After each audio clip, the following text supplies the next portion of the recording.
50, not 3, not 10, not the handful most of us could name if someone stopped us on the street and asked what Jesus actually told us to do. 50.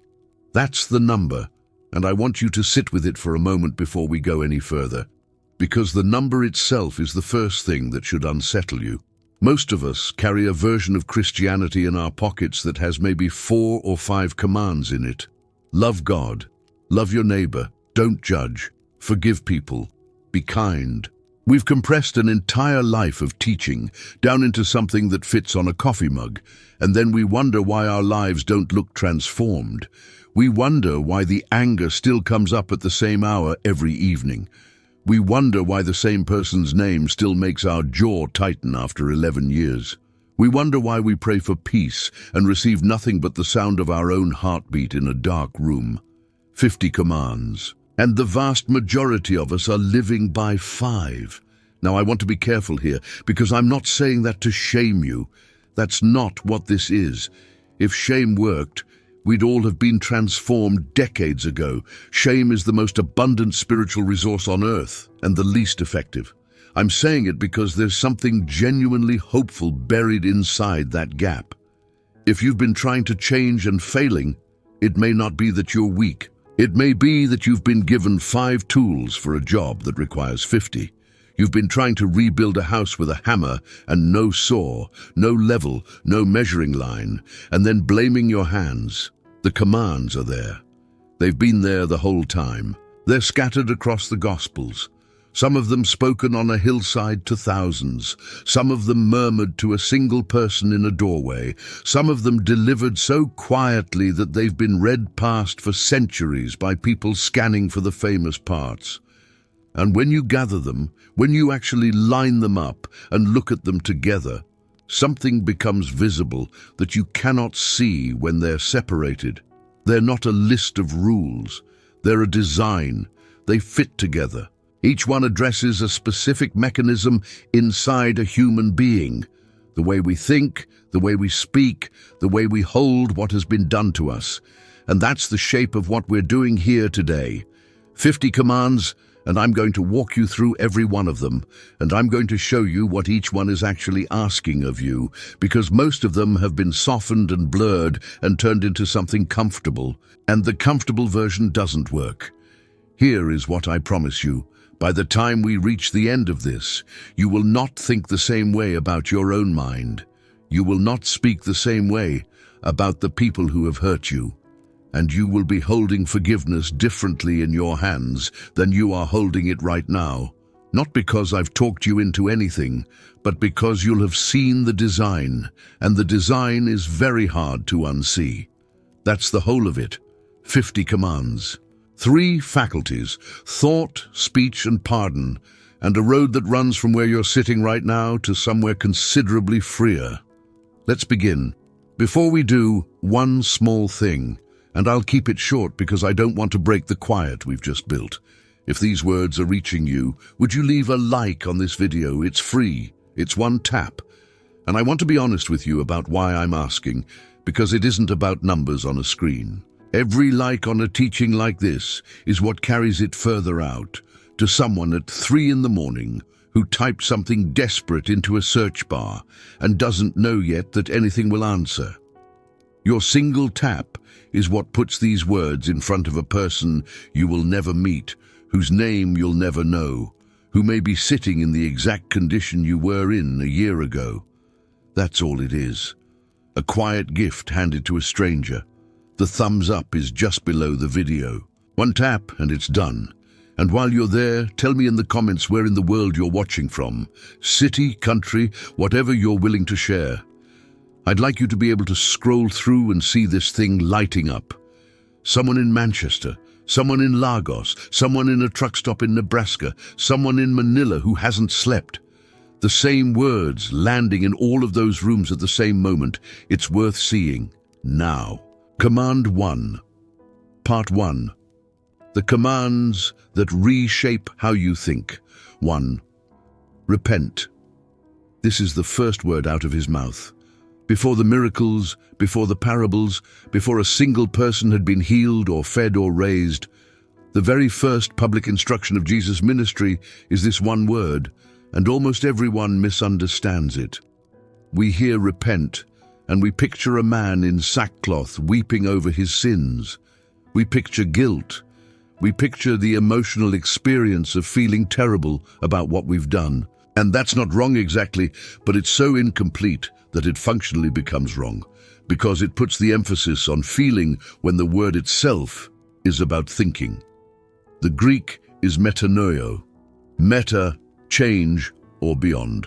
Nous, mind. Change your mind. Go beyond the mind you currently have. It is, at its root, not an emotional command at all. It's a cognitive one. Jesus opens his ministry by telling people that the thing standing between them and the kingdom of God is not primarily their behavior. It's their thinking, the architecture of how they perceive reality, which means the first command is the foundation of the other 49. You cannot obey any of the rest of them from inside the mind you currently have. Every command that follows assumes you've done something to the machinery underneath. And here's why that matters practically. Most people who try to change their lives start with behavior. They decide to stop shouting. They decide to be more patient. They decide to forgive their father. And they white-knuckle it for 11 days, and then they collapse, and they conclude they're spiritually defective. But they were never spiritually defective. They were trying to change the output of a system without changing the system. They were trying to get different fruit from the same root. Repent means go underneath the behavior, find the belief that's producing it, and let that belief be dismantled. What belief? That's the work. For some of you, it's the belief that you are fundamentally unlovable and therefore must earn every scrap of affection through performance. And every anxious, over-explaining, apologizing thing you do flows straight out of that. For some of you, it's the belief that if you let your guard down for one moment, you will be destroyed. And every hard, controlling, unforgiving thing you do flows straight out of that. For some of you, it's the belief that God is fundamentally disappointed in you, tolerating you at best. And every hollow, going through the motions prayer flows straight out of that. Those beliefs are not moral failures, they're mostly injuries. They were installed in you by something usually early, usually by people who were carrying their own injuries. But repent says they can be changed. That's the astonishing part. Jesus does not open with feel bad. He opens with, your mind can be different than it is. The first word of the gospel is a declaration that human beings are not stuck. Sit with that tonight. Not, what have I done wrong? But, what do I believe that isn't true? That question is the doorway. Everything else we're going to discuss walks through it. 2. Do not worry about your life. He says it plainly, and then he says it again, and then a third time, because he knows we won't accept it the first time. Do not worry about your life, what you will eat or drink, or about your body, what you will wear. Now, every honest person hearing this has the same objection, so let's put it on the table immediately. How do you command an emotion? Worry doesn't feel like a choice. It feels like weather. It arrives. You wake at 4 in the morning and it's already there in the room with you, fully formed, doing its work. And being told not to worry feels roughly as useful as being told not to have brown eyes. So either Jesus is issuing an impossible command, or we're misunderstanding what he's commanding. He's not commanding the feeling, he's commanding the feeding. Look at what he actually does in that passage. He doesn't say, stop feeling anxious. He redirects attention. Look at the birds. Consider the lilies. He takes a mind that is locked in a loop about the future and physically points it somewhere else, at something present, something visible, something that is being sustained without any evidence of strain. He's not arguing you out of anxiety. He's giving your attention a different object. Because worry is not a feeling that happens to you. Worry is a practice. It's a thing you do, repeatedly, usually without noticing, and the doing of it is what sustains it. The initial spike of fear, that's not chosen. That's your nervous system. But the 40 minutes afterward, where you rehearse the conversation, run the scenarios, imagine the worst version and then live inside it in detail, that's not weather, that's labor. You are doing that.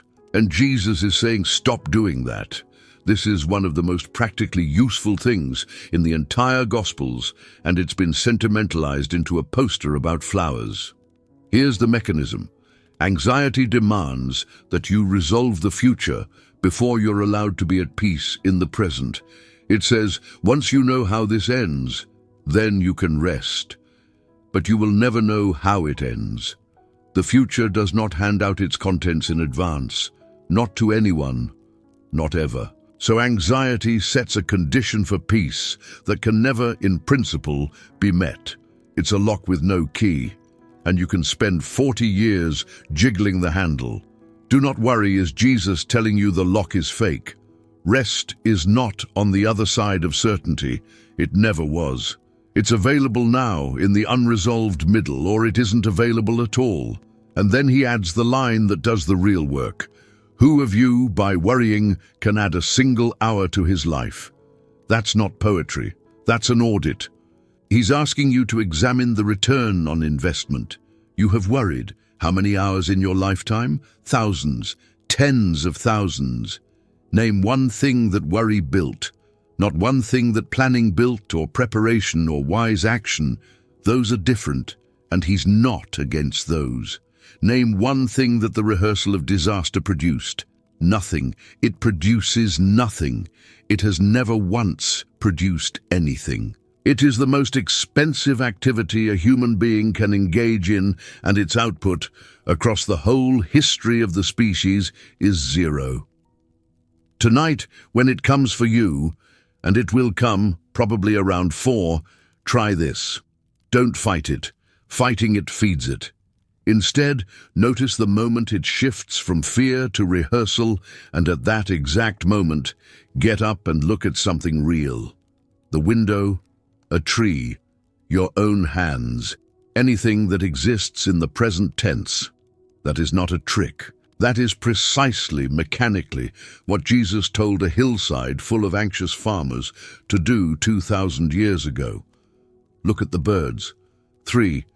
Seek first the kingdom of God. This one immediately follows the last, and the sequence is not accidental. He tells them not to worry, and then, before they can ask the obvious question, well, what do I do instead?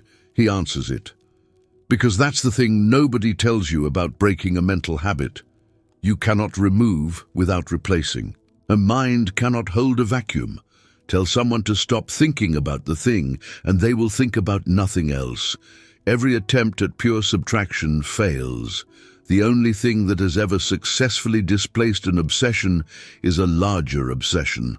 So Jesus doesn't just say stop, he says seek first, and the word first is doing enormous work. He's not saying seek the kingdom only. He's not asking you to abandon your job or stop feeding your children. The passage explicitly says the other things will be added to you. He's talking about order, sequence. What gets the first and best of your attention, and what gets what's left over? Here's the diagnostic, and it's uncomfortable. What is the first thing your mind goes to when you wake? Not what you'd like it to be, what it actually is. Before your eyes are properly open, before you've decided anything, your mind has already gone somewhere. Where? For most of us, it's a problem. Money, usually, or a person, or the thing we said yesterday that we shouldn't have said. That's the first seek. That's what's actually holding the primary position, regardless of what we'd claim on a survey. Now, I want to say something careful here, because this is a place where teaching like this can turn cruel. If you wake with dread every morning, that is not necessarily a spiritual failure. Sometimes that's a body that has been through too much. Sometimes it's grief. Sometimes it's a genuine medical condition that responds to genuine medical treatment, and if that's you, please hear me. Seeking the kingdom and seeing a doctor are not in competition. They never were. Some of the most faithful people I know take medication every morning, and it is not a failure of faith. It's stewardship of a body. But for many of us, the morning dread isn't a condition. It's a habit of attention that has been practiced so long, it now runs automatically. And habits of attention can be retrained, slowly, imperfectly, but genuinely. What does it look like to seek the kingdom first? Not, I think, a rigid morning ritual you'll abandon by February. It looks like asking a different opening question. Instead of what's going to go wrong today, which is what the anxious mind asks before you've given it permission, asking what is God doing today and where might I join it? Same morning, same problems, still there, unsolved, but an entirely different frame around them. And the frame determines what you're able to see. The promise attached is worth noting because it's easy to misread. All these things will be added to you. That is not a guarantee of prosperity. Plenty of people who sought the kingdom first died poor. What he's describing, I think, is something closer to this. When the kingdom holds first position, the other things stop having the power to destroy you. They're still there. You still need them. But they've been demoted from ultimate to important, and that demotion is the difference between a hard life and an unbearable one. 4. Judge not, that you be not judged. Possibly the most quoted and least understood sentence Jesus ever spoke. It gets used in our moment as a conversation ender. Someone raises a moral concern and receives judge not like a door closing. And that's a misuse so complete that it inverts the meaning. Because 3 verses later, Jesus tells the same audience to remove a speck from their brother's eye, which obviously requires having noticed the speck. He's not banning discernment. He couldn't be. He spends a substantial portion of his ministry making extremely sharp moral evaluations about specific people. So what's being forbidden? The Greek word is krino, and in this context, it carries the sense of passing verdict. Sentencing. It's a courtroom word, and the courtroom image is exactly right, because what Jesus is describing is a person who has appointed themselves to a bench they were never given. Here's the distinction that unlocks it. There's a difference between evaluating an action and rendering a verdict on a soul. That was cruel is an evaluation. He is cruel, meaning at his core, permanently that is what he is and what he'll always be, is a verdict. The first is available to you. The second was never yours to issue, because it requires information you categorically do not have. The whole interior life of another person, everything that was done to them, what they were carrying, what it cost them to do, even as badly as they did. You don't have that. Not about anyone. Not about your mother. Not about the person who left. Not about the one who hurt you worst. You have a partial view, filtered through your own injury, and from that partial view, you have been issuing life sentences. And notice the consequence he attaches, that you be not judged. This is often read as a threat from God. Judge others, and God will judge you harshly. But I've come to think it's at least as much a description of a mechanism. The habit of verdict rendering doesn't stay pointed outward. It cannot. A mind that has been trained to reduce people to their worst moment will eventually apply that same procedure to itself, and it will be merciless, because you have more evidence against yourself than against anyone else. You were present for every single thing you ever did. That's why the harshest people you've ever met are, almost without exception, the ones living under the most brutal internal regime. The judgment they aim at the world is the overflow of what they're already receiving at home.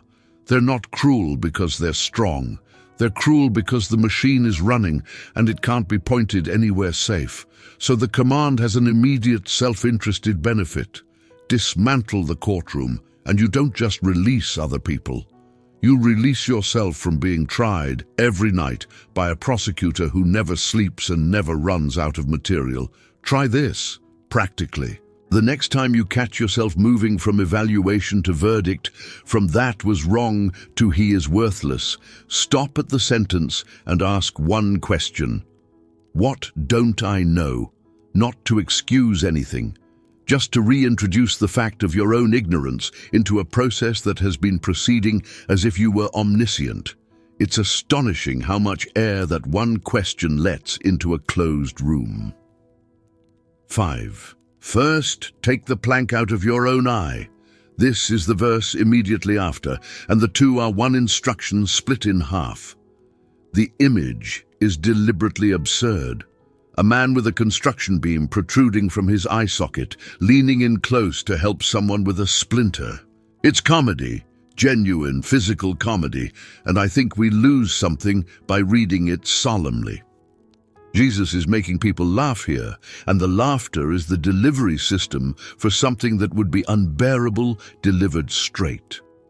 Because what he's describing is the single most common and least detectable failure mode of the religious mind. The person who is acutely perceptive about everyone else's condition and completely blind about their own. And the reason it's undetectable from the inside is that the perceptiveness is real. That's the trap. The plank-eyed man isn't wrong about the splinter. He sees it. His vision is genuinely good in one direction, which is precisely why he trusts an instrument that is catastrophically miscalibrated. You know this person. There's a decent chance you've been this person. I've been this person. The one who can tell you exactly what's wrong with the family, exactly which relative is the source of the dysfunction, exactly what the church leadership doesn't understand, and who has never once in 20 years said, "I think I may be part of what's making this hard." Now the sequence matters enormously here.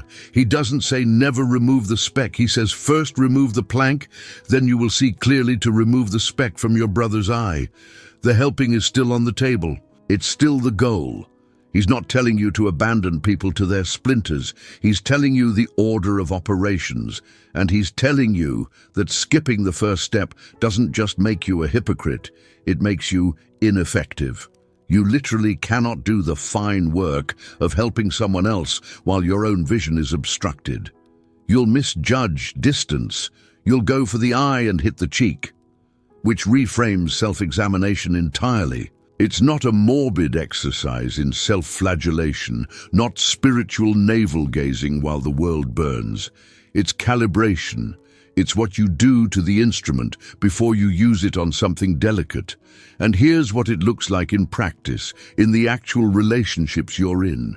Before the conversation with your son, before the message to your sister, before the confrontation, you've been rehearsing for 3 weeks, and you have been rehearsing it. You've got the whole thing scripted. You know exactly what you'll say when they say the thing they always say.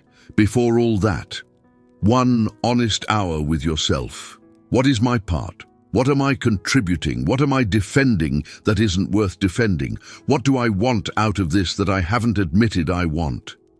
That last one is the plank most of the time.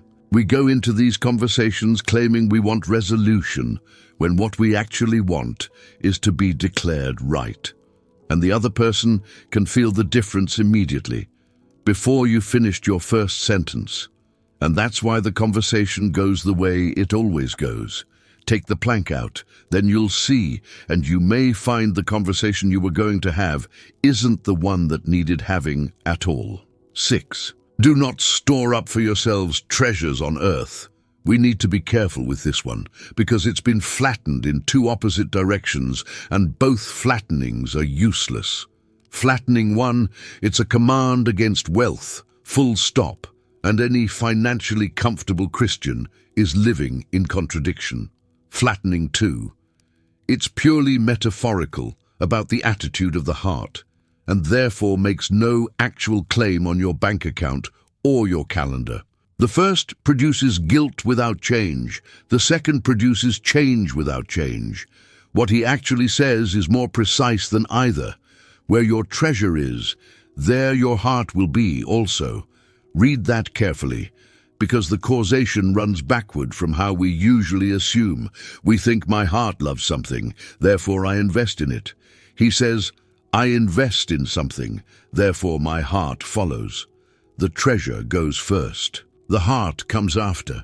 That's a claim about human psychology, and it happens to be observably true.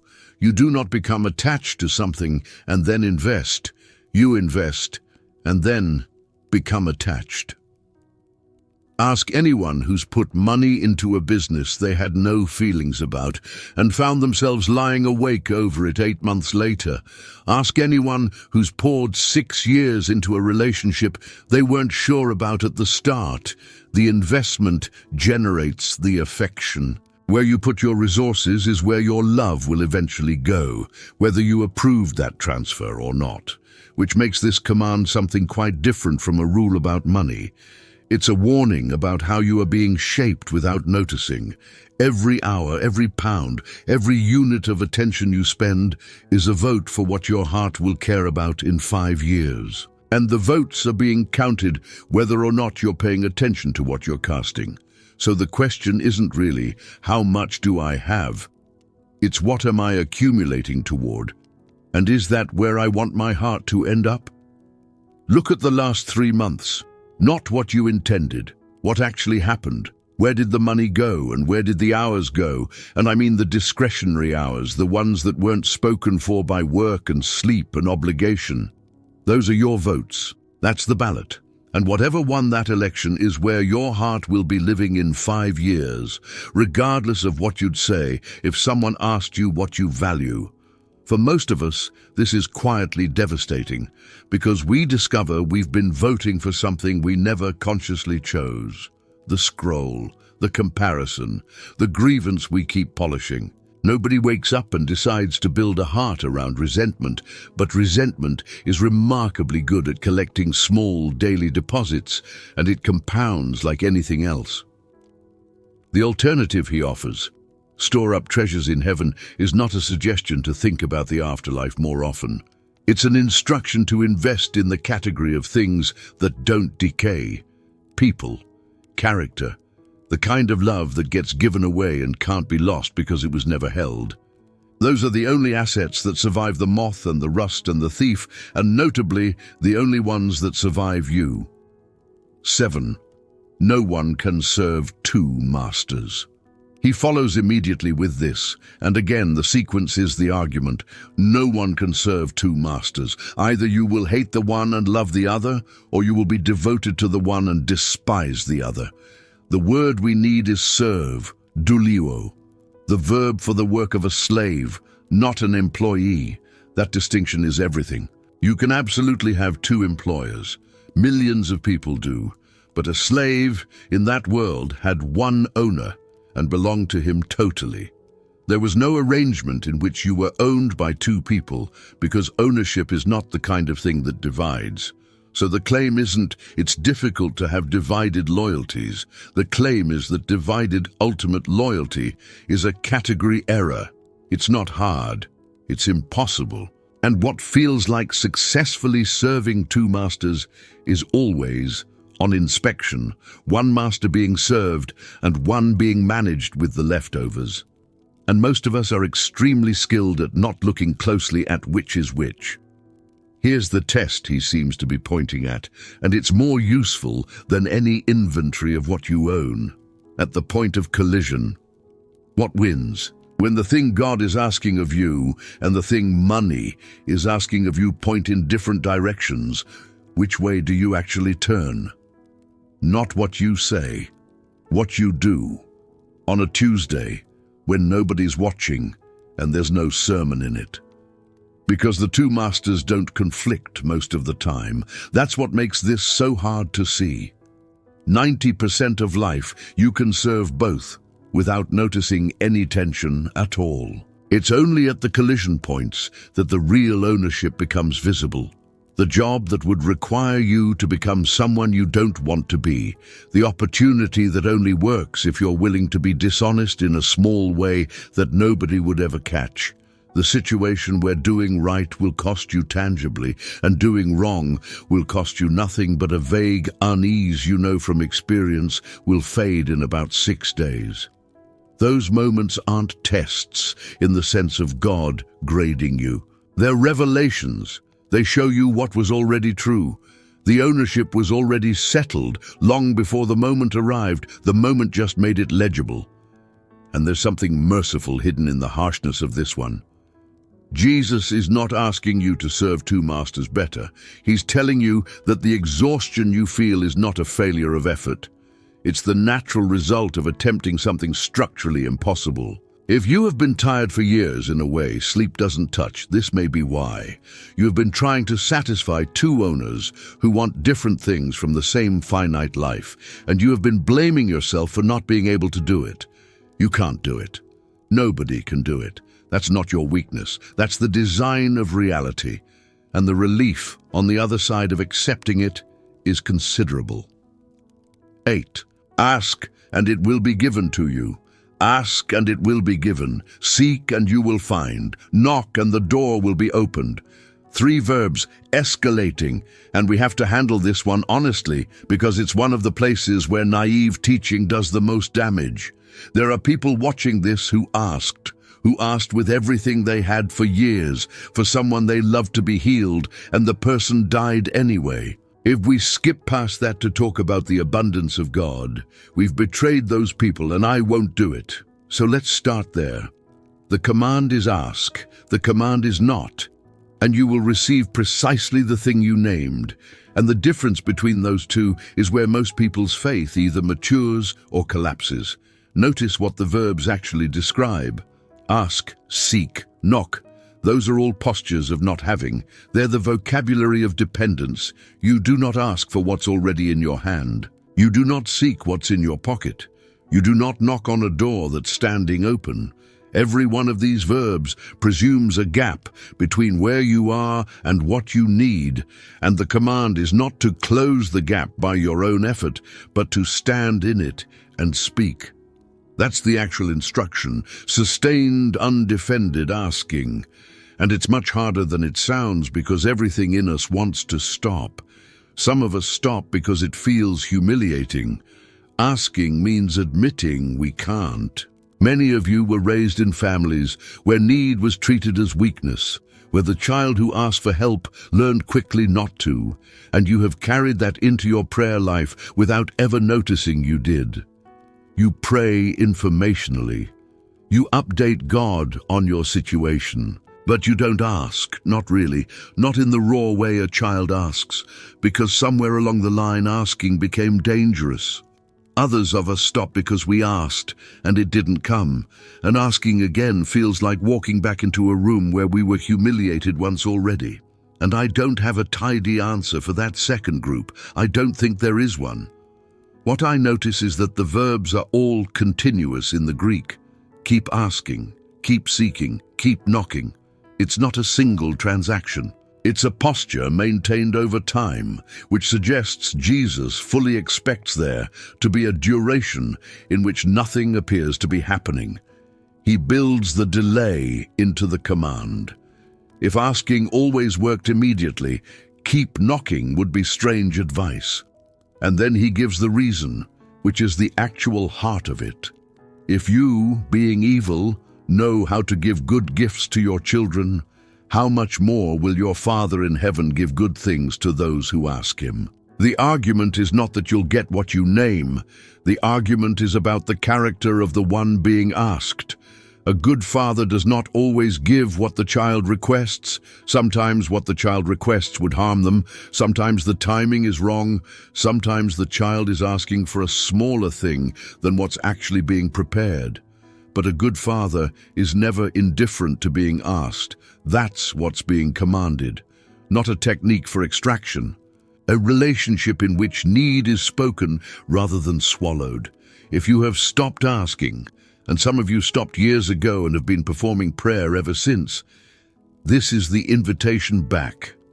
Not to pretend the disappointment didn't happen, to bring the disappointment itself as the thing you're asking about. 9. Enter through the narrow gate. Wide is the gate, and broad is the road that leads to destruction, and many enter through it. But small is the gate, and narrow the road that leads to life, and only a few find it.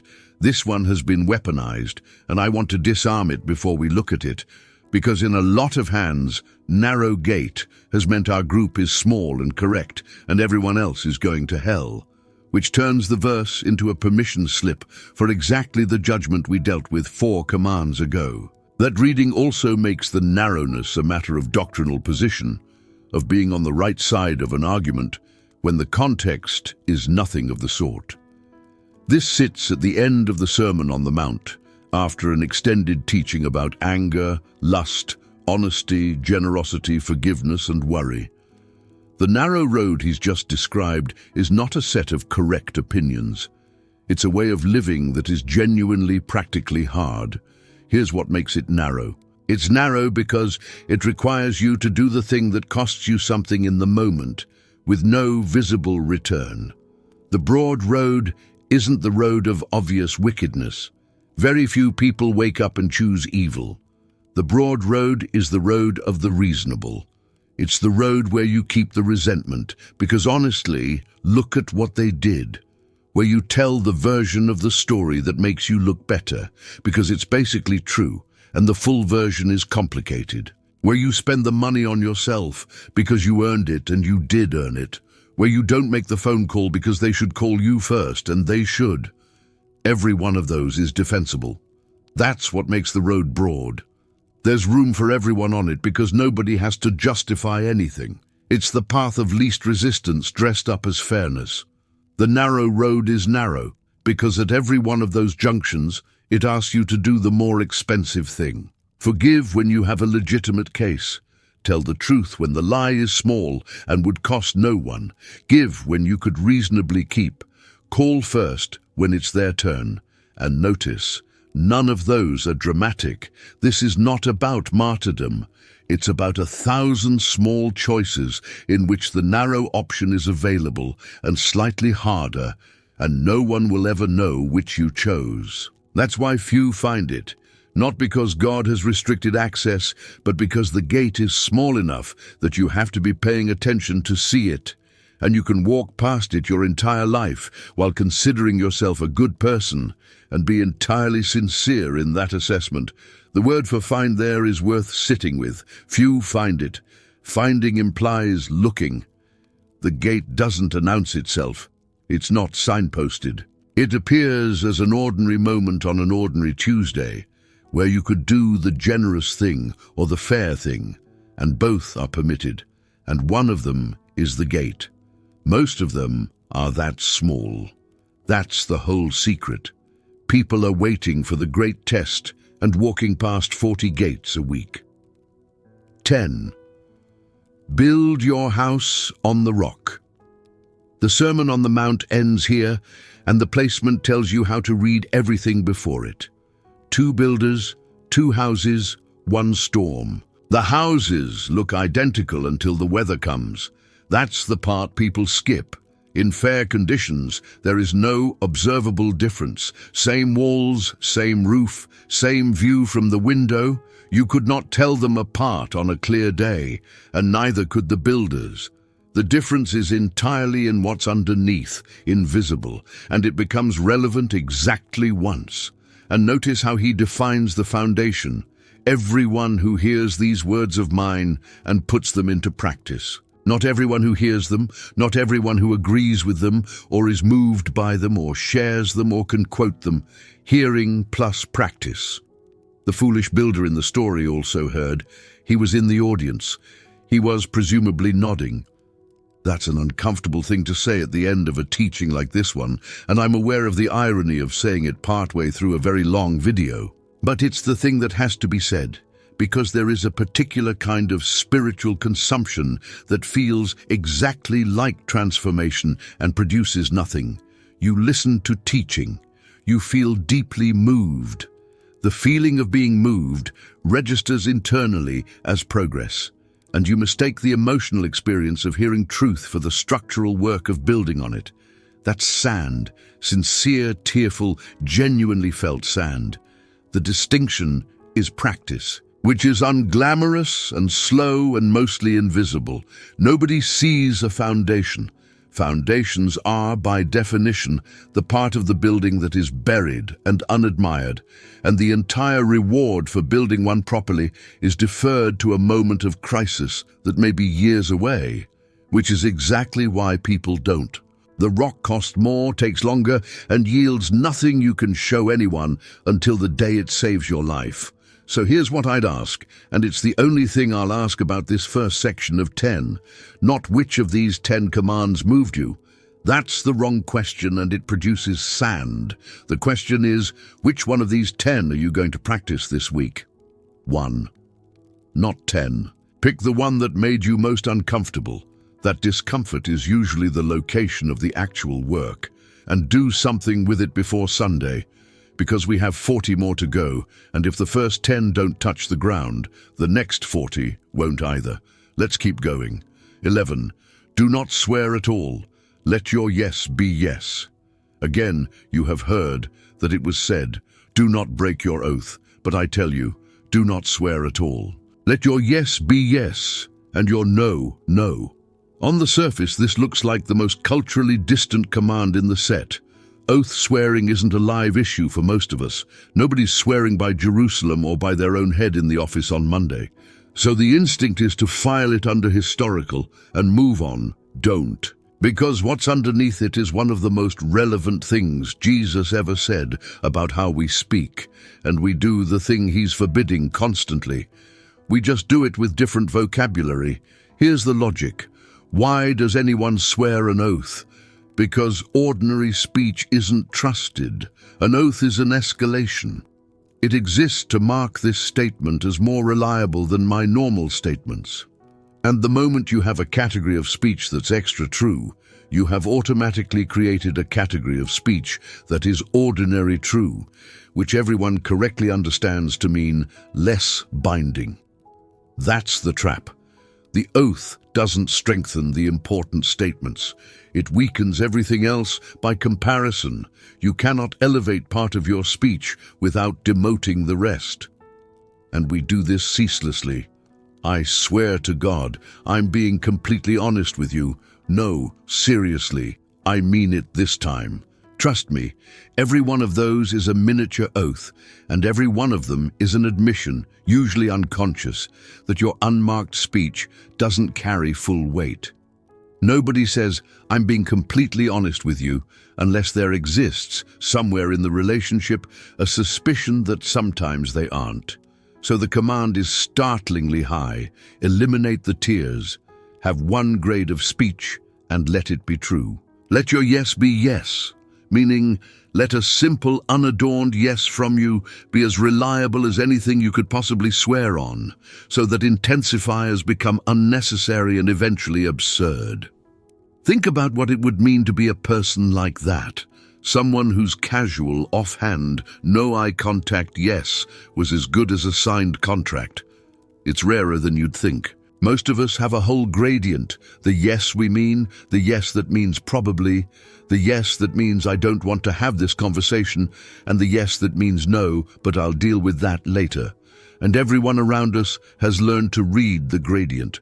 Your family knows which yes they're getting. They've known for years, and the deep freedom in this, which is easy to miss. If your yes is genuinely yes, you become able to say no. Those are the same command. Most of the compromised yeses in your life are actually failures of no. You said yes because no was too costly in that moment, and now you're carrying an obligation you never wanted, and the resentment that follows it, and the eventual half-effort that damages the relationship anyway. Let your no be no. It's a kindness to everyone involved, including the person who hears it, who deserves accurate information rather than a yes that will quietly rot. Start here. For 1 week, remove the intensifiers. No, I swear. No, honestly. No, to be completely truthful with you. Just say the thing. You'll notice immediately how often you reach for them, and the reaching itself will tell you something about where your speech has become untrustworthy to you. 12. Let your light shine before others. You are the light of the world. A town built on a hill cannot be hidden. Let your light shine before others, that they may see your good deeds and glorify your Father in heaven. And now, hold that against something he says, one chapter later. Be careful not to practice your righteousness in front of others, to be seen by them. These look like direct contradictions, and a lot of people have quietly resolved the tension by simply forgetting one of them. Usually the second. It's easier to be visibly good than invisibly good, but they're not contradictory, and the resolution is in the last 5 words of the first one, that they may see your good deeds and glorify your Father in heaven. The visibility is commanded. The visibility is not the problem. The question is entirely about where the glory lands. Same action, same public. 2 completely different spiritual events, depending on where the arrow points. And you know which one you're doing. That's the thing. You always know, though you can get very skilled at not asking. Here's the diagnostic that cuts through it fastest. Would you still do it if it were anonymous? If the generosity could never be traced to you, if the kindness was never mentioned, if someone else got the credit publicly, and you had to stand there and watch it happen and say nothing? That last one is the real test. Not whether you can do good in secret. Plenty of people can manage that with a warm, private glow. Whether you can do good and then watch someone else receive the appreciation for it. The reaction in your chest at that moment is diagnostic, and it doesn't lie. But I want to make sure the emphasis lands where he put it, because it's easy to turn this into a paralysis where you never do anything visible for fear of impure motives. That's not the command either. The command is shine. It's active. A lamp under a bowl is called a waste. The failure mode he actually names is hiddenness, not visibility. And there's something in the image worth noticing. A town built on a hill cannot be hidden. Not should not, cannot. If the light is real, the concealment problem takes care of itself. You don't have to manufacture visibility. A life actually lived this way becomes visible without any promotional effort, because that kind of life is rare enough to be conspicuous, which means the work isn't in the shining, it's in the being. Get the fire right, and the light handles itself. 13. Be reconciled to your brother. If you are offering your gift at the altar, and there remember that your brother has something against you, leave your gift there. First go and be reconciled to them. Then come and offer your gift. I want you to feel how radical the staging is here. A man has traveled to Jerusalem. He's brought an animal. He's waited in line. He is standing at the altar, hands on the offering, at the single most sacred moment available to a person in that entire religious system.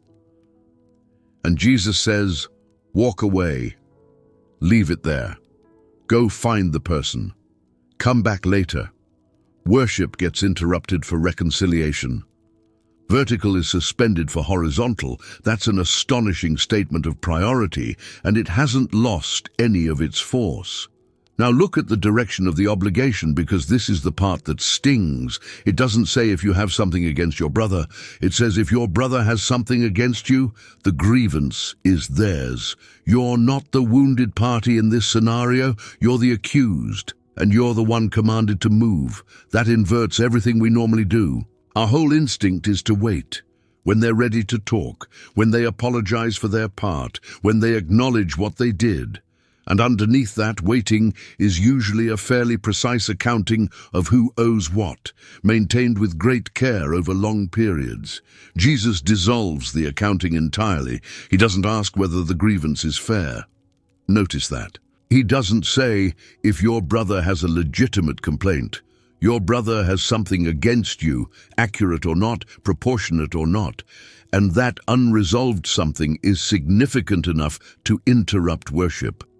And then, crucially, he doesn't promise it will work. The command is go and be reconciled, but reconciliation takes 2, and Jesus never suggests the other person will receive you. What's commanded is the going. The outcome isn't yours to control, and elsewhere Paul makes this explicit, as far as it depends on you.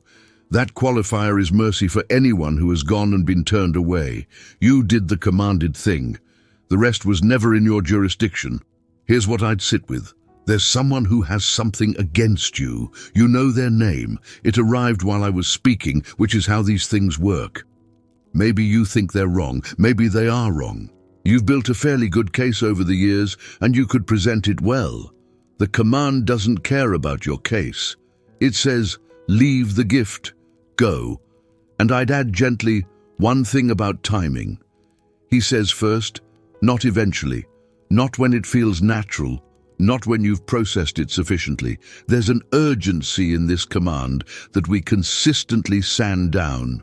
We treat reconciliation as something that will happen once conditions improve. Conditions don't improve on their own. Distance calcifies.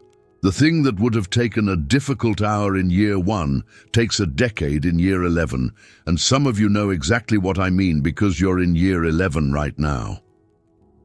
14. Whoever wants to be first must be last. He says it more than once, in more than one setting, which is usually a sign that the disciples weren't taking it in, and they weren't because the passage right before it is them arguing about rank. That's the setting. 12 men following someone who has told them repeatedly that he's going to be executed, and they're negotiating seating arrangements. It's absurd, and it's also completely recognizable because status jockeying is one of the most durable human behaviors, and it survives contact with almost anything, including the immediate presence of God. Whoever wants to be first must be last of all and servant of all. Here's what makes this genuinely difficult rather than merely humbling. It's not a command to stop wanting to be first. Read it again. He doesn't rebuke the ambition. He redirects it. Whoever wants to be first, fine. The desire is granted a hearing. Must be last. He's not eliminating the drive. He's telling you the route to what you actually want runs in the opposite direction from where you're pointed. And this creates an immediate problem that anyone honest will hit within about a week. You can't serve your way to greatness in order to become great. The moment lastness becomes a strategy for firstness, it isn't lastness anymore. It's a positioning move with extra steps, and everyone can smell it. We've all met the aggressively humble person, the one whose service has a slightly demanding quality to it, who serves in a way that somehow generates an obligation. So the command has a built-in trap, and I don't think that's accidental. You cannot fake your way through this one, because the faking is visible from the outside almost immediately, and, here's the harder part, is usually invisible from the inside for years. What breaks the trap, I think, is the specific content of the word servant, diakonos. It's a menial word, table waiting, not leadership with a servant heart, which is the version we've made comfortable, actual, low status, uncredited work. And uncredited work is the solvent, because it's the one thing status hunger cannot metabolize. You cannot build a reputation out of things nobody knows you did. So the practical test is simple and unpleasant. What do you do that no one will ever find out about? Not what you do if asked. What you actually did last month that will never appear in any account of your life. If the honest answer is nothing much, and for most of us it is, that's not condemnation. It's just information. It tells you the direction of travel. Start small enough that it doesn't feel like a project. The thing you notice needs doing that isn't yours to do. Do it, and then, harder, don't mention it. Not once. Not even in the passing way that sounds like it isn't mentioning. That last part is where most of us discover how much of our service was purchase. 15. Love your enemies. We arrive at it. The command that everyone knows, that virtually no one practices, and that Jesus seems to regard as the actual centerpiece of the whole thing. You have heard that it was said, love your neighbor and hate your enemy. But I tell you, love your enemies and pray for those who persecute you. I want to slow down here because the standard treatment of this command does something dishonest. It softens enemy into difficult person. It turns this into a teaching about being patient with irritating colleagues, and that's a category error that lets everyone off the hook, because if the command is about mild annoyance, then most of us are basically compliant. Ektros doesn't mean irritating. It means the one who is actively against you, the one who did the thing. And the verse pairs it with those who persecute you. This is not conflict-averse, hypothetical language. Jesus is speaking to an occupied people about an occupying force. There were soldiers in the audience's country who had done real things to real families. That's the referent. So let's not soften it. Think of the actual person, not the one who annoys you, the one who cost you something you cannot get back. Now, what is being commanded exactly? Because if it's an emotion, this command is either impossible or cruel.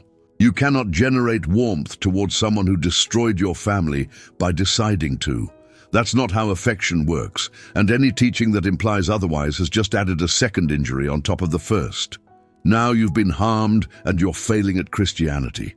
It isn't an emotion. Agape is not a feeling word. It's a word for a determined orientation toward another's good, a stance, not a sensation. And the proof that Jesus means this is the second half of the verse, which is where the actual instruction lives.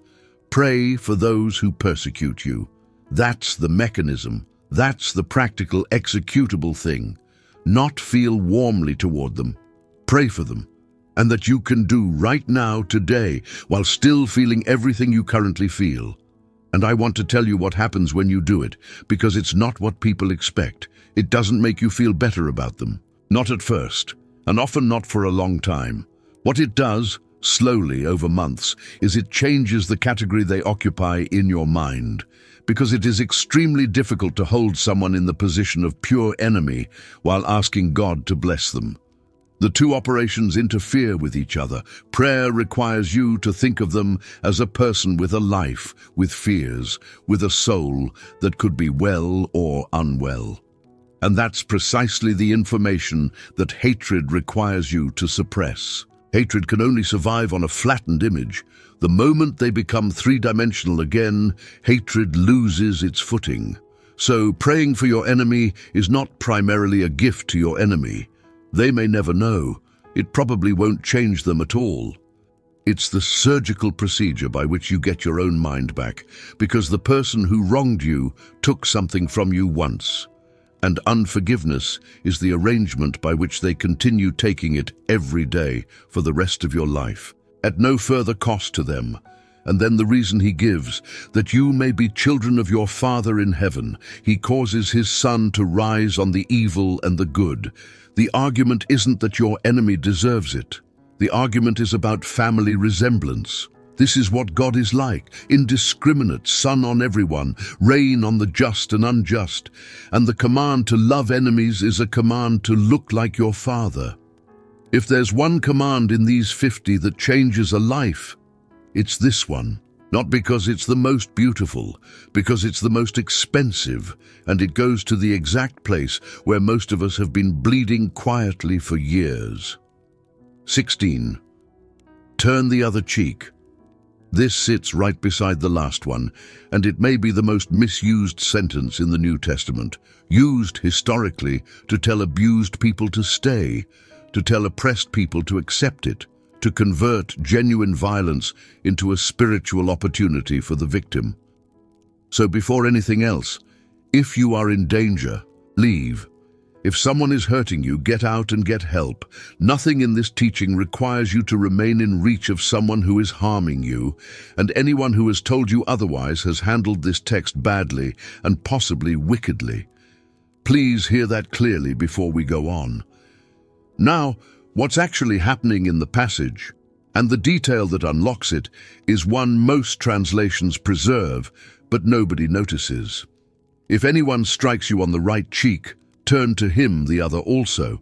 The right cheek. In a culture where the left hand was not used for social contact, striking someone's right cheek requires a backhand. And a backhand in that world was not how you fought someone. It was how a superior corrected an inferior, master to slave, Roman to Jew, patron to client. It was not an assault so much as a statement of rank. It was an insult delivered physically. So what does turning the other cheek do? It presents the left cheek, which can only be struck with the fist or the open palm, which is how you strike an equal. The gesture forces the aggressor into an impossible position. To continue, he must hit you in a way that concedes your standing as a peer. It isn't submission. It's a form of resistance so subtle it's been read as passivity for 2,000 years. The person who turns the other cheek is not saying, "Do it again."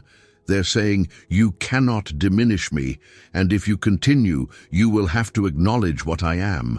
That changes what this command asks of you. It's not accept degradation, it's refuse to accept the definition of yourself that the degradation is trying to impose, and refuse to answer it in its own language.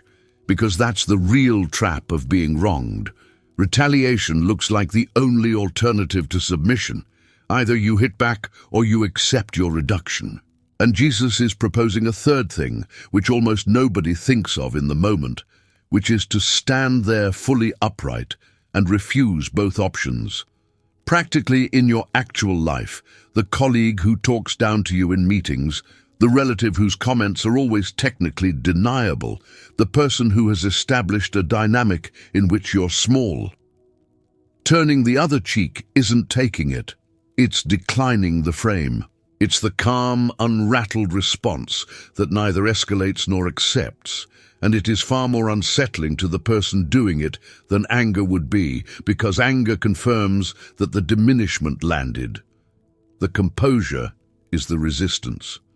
17. Go with him 2 miles. Same passage, same logic, and this one has an even sharper edge once you know the setting. If anyone forces you to go 1 mile, go with him 2. Roman soldiers had the legal right to compel a civilian in occupied territory to carry their pack. 1 mile. That's the limit, and it was a real limit in Roman military regulation, because compelling more than that created problems. A soldier who abused the privilege could face discipline. The mile was both a right and a boundary. So picture it. You're on a road. A soldier from the army occupying your country hands you 60 pounds of equipment. You have no choice. You carry it 1 mile, seething, counting steps, and at the marker you set it down, and he takes it back, and that's the transaction. Your humiliation, precisely measured and legally bounded. Jesus says, at the marker, keep walking. And now the soldier has a problem. Because the 2nd mile isn't his right, it's your gift, and it puts him in a position of potential trouble. Suddenly the man with all the power is the one saying, "Please give me the pack back." The entire dynamic has inverted, and no violence occurred, and no law was broken. What's the principle? The compelled act is transformed the moment it becomes a chosen act. Mile 1, you are a victim. Mile 2, you are an agent. Nothing external has changed. Same road, same pack, same weight on the same shoulders. But something decisive has changed in who you are while carrying it. And I think this is one of the most useful things in the entire Gospels for people in genuinely constrained lives. Because most people are carrying something they didn't choose. The care of a parent who is disappearing, a job you cannot leave for 4 more years, a body that doesn't work the way it did, an obligation that arrived without your consent and won't be leaving. You cannot always put the pack down. That's not always available, and I won't pretend it is.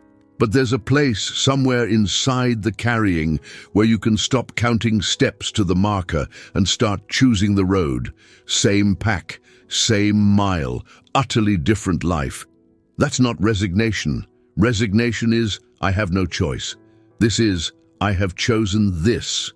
And those two produce entirely different human beings, even when the external circumstances are identical to the inch. 18. Give to the one who asks you. Give to the one who asks you, and do not turn away from the one who wants to borrow from you.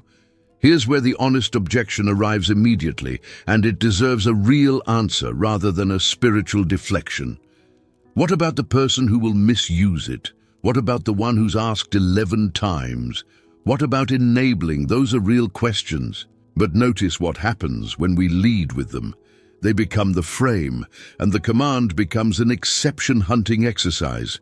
We spend all our energy establishing the boundaries of when we don't have to give, and by the time we've finished the careful ethical work, the moment has passed and nothing was given, and we feel we've handled it responsibly. I think the command is deliberately stated without qualification precisely because our instinct for qualification is so strong. He's not unaware that some requests are unwise. He's placing the default somewhere other than where we naturally place it. Our default is closed with exceptions for the deserving. He's proposing open with exceptions for the genuinely harmful. That's a much smaller change than it sounds, and a much bigger one than it sounds, both at once. And there's a question underneath this that's more revealing than the ethics. What is it that actually makes us hesitate?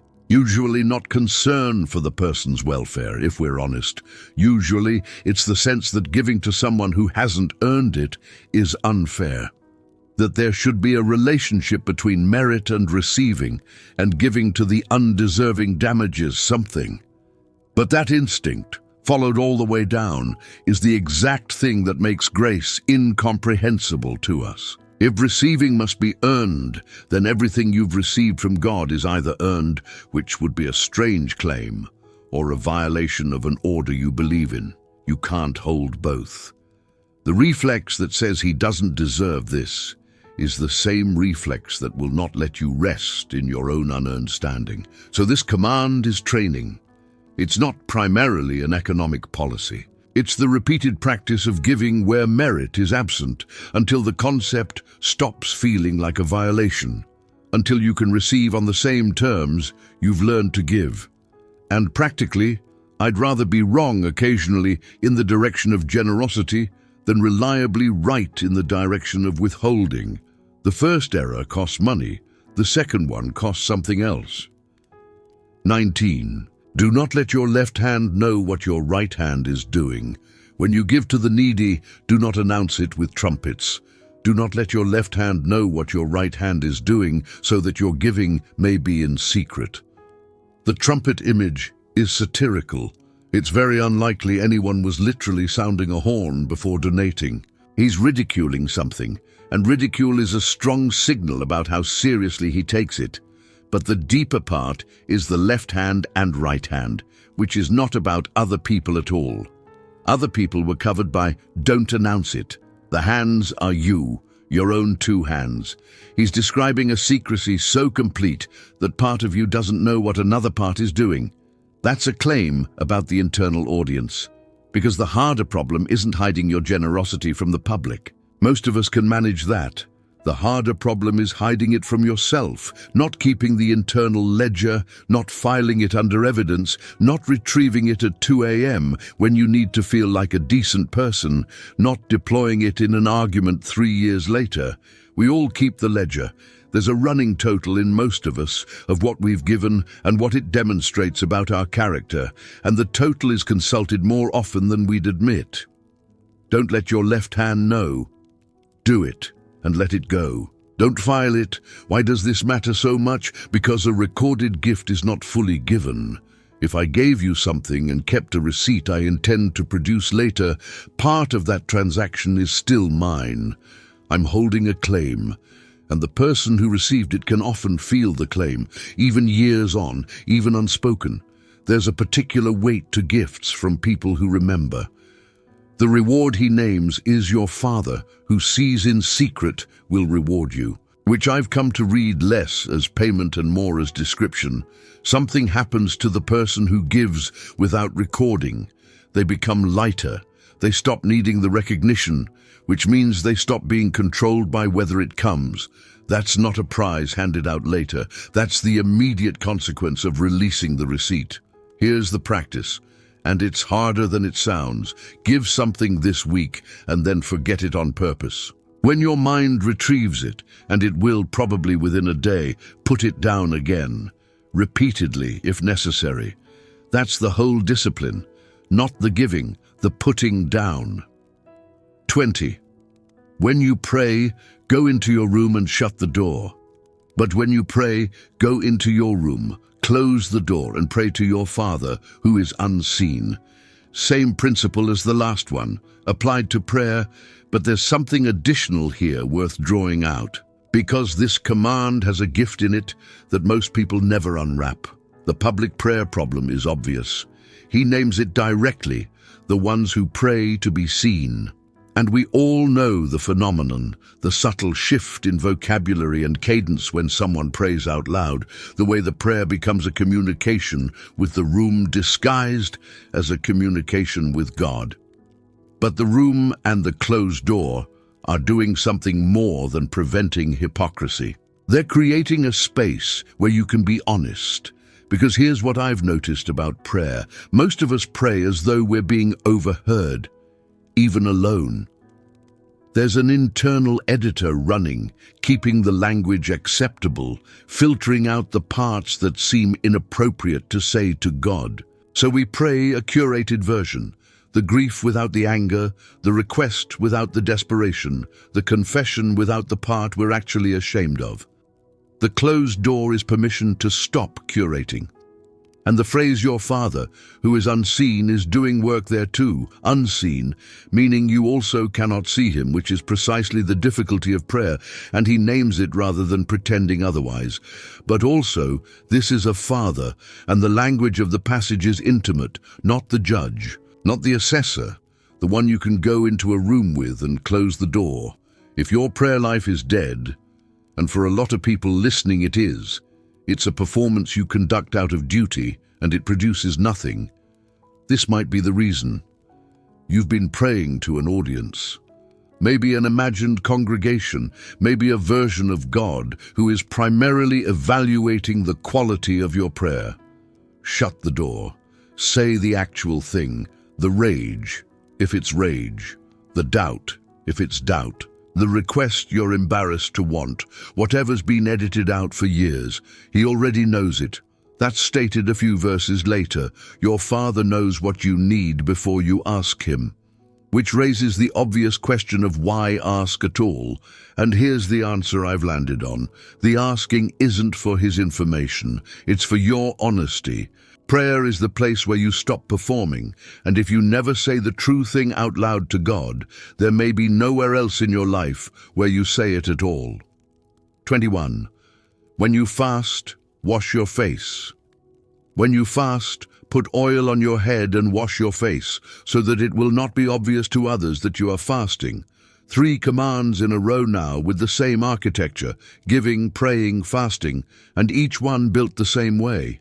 When you do this, hide it. Jesus assumes all 3 are happening. He doesn't say if you fast, he says when.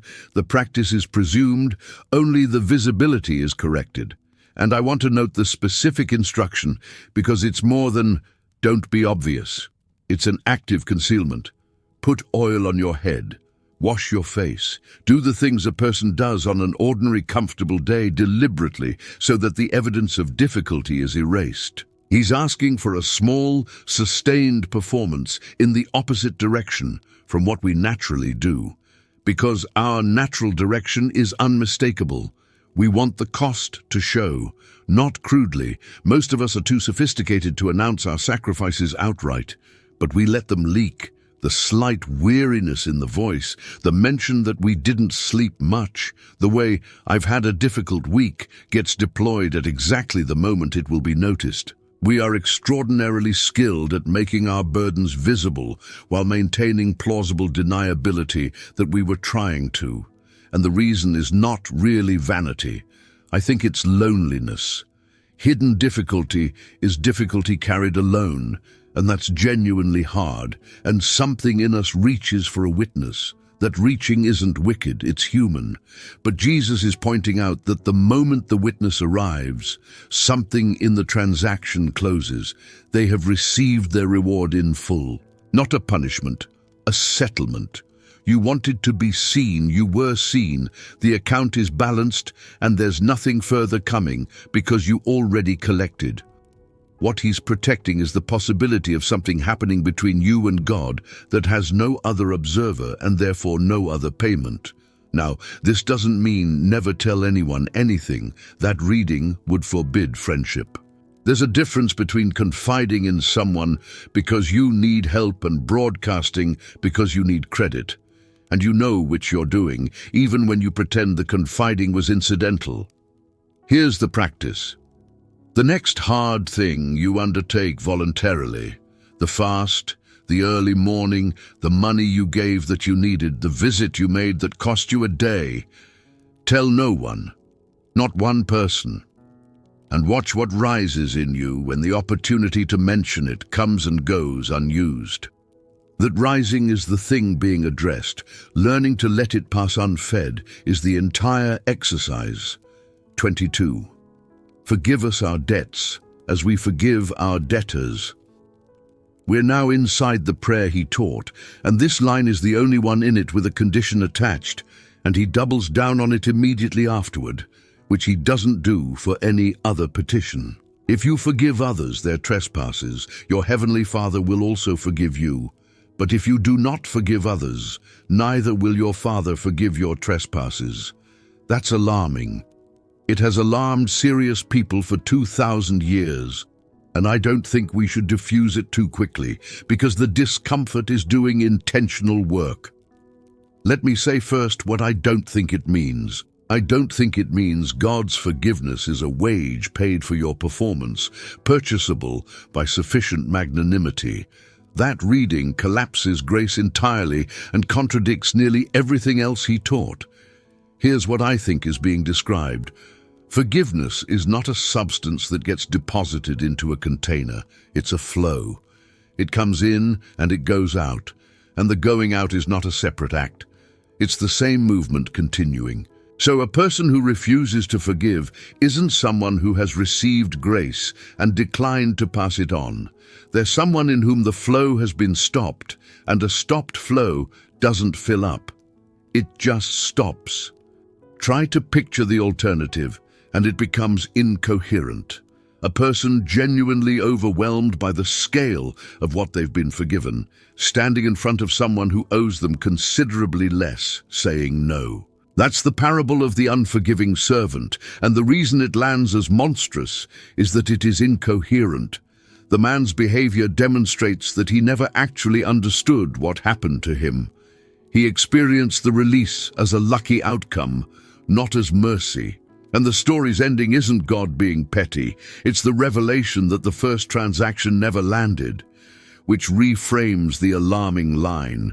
It's not earn forgiveness by forgiving, it's closer to your treatment of your debtors is the readout of whether you've understood your own position, and that's diagnostic rather than transactional, which is a different kind of uncomfortable, because you can't game a diagnostic. You can't forgive strategically in order to secure your own pardon. That's just the unforgiving servant again, with better manners. The word debts is worth holding, though, because it's the most honest word available for what happened to you. Something was taken. There is a balance. Forgiveness doesn't work by pretending the ledger is empty.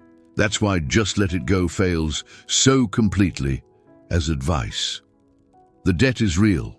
Forgiveness is the decision to stop attempting collection on a debt that will never, in this life, be paid.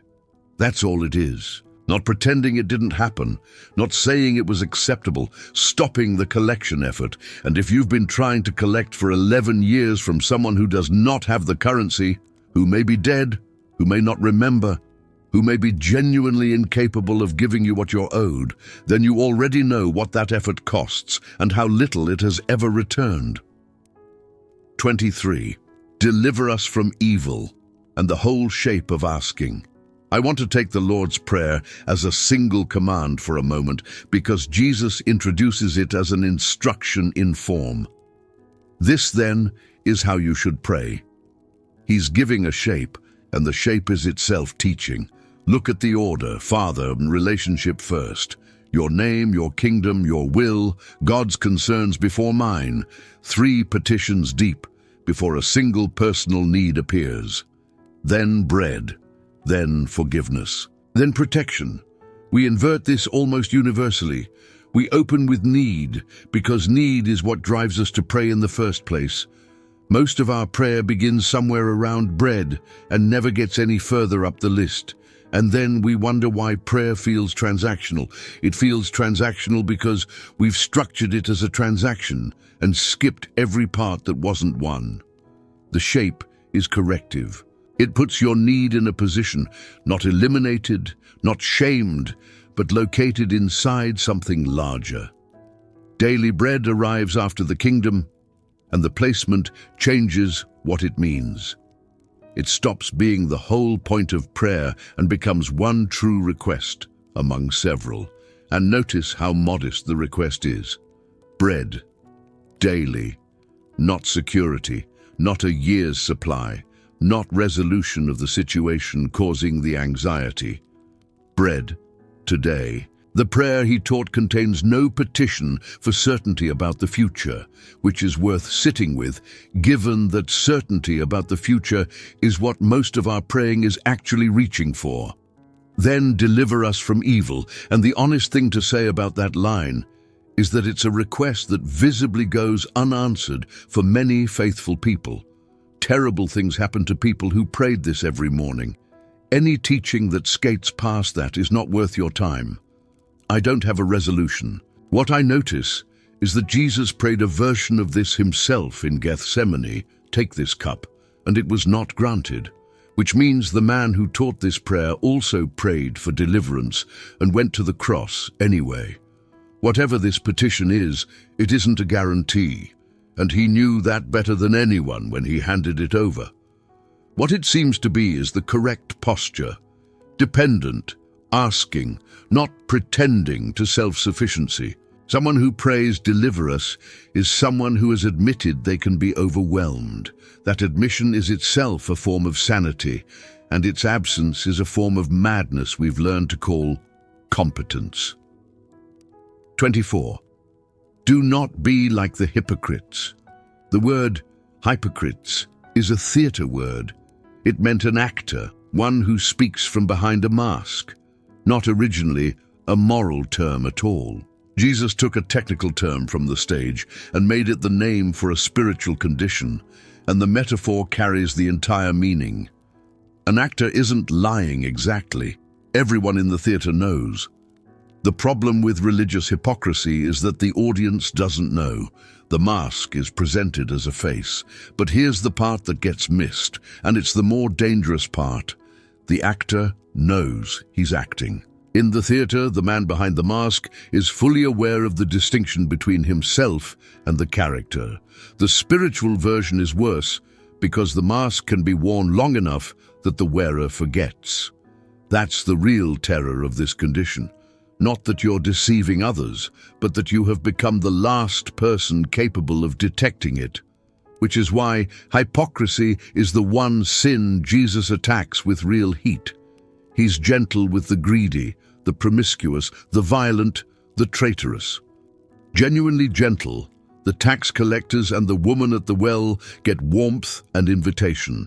He reserves his hardest language almost exclusively for religious people performing righteousness, and I think the reason is diagnostic rather than moral ranking. The other conditions are visible to their sufferers. This one isn't. A greedy man knows he wants money. A hypocrite has installed a system that specifically prevents self-knowledge. So how would you detect it in yourself, given that undetectability is the defining feature? A few probes. Is there a gap between how you speak about God in public and how you think about God alone? Not a gap in vocabulary. Everyone's private thoughts are less polished. A gap in content. Do you say things about faith you don't actually believe when nobody's listening?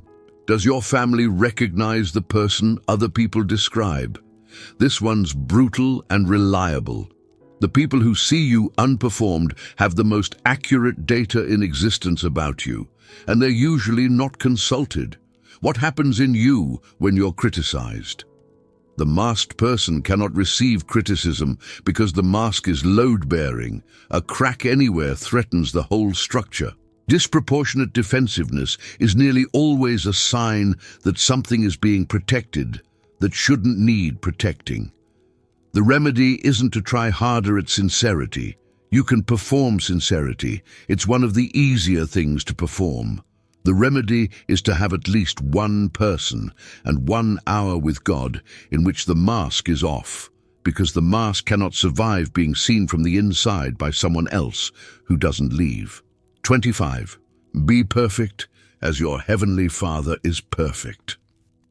This is where a lot of people quietly close the book, because it reads as impossible, and impossibility, delivered as command, produces despair. Plenty of listeners have carried this verse for decades as evidence of their inadequacy, a standard held above them that they will never reach, confirming the thing they already suspected about themselves. So let's look at the word, because the word does not mean what English perfect means. Teleios comes from telos, end, purpose, completion. It means having reached its intended end, mature, whole, fully what it was designed to be. A teleios fruit is a ripe fruit. A teleios person is a finished person, not a flawless one. That's an entirely different demand.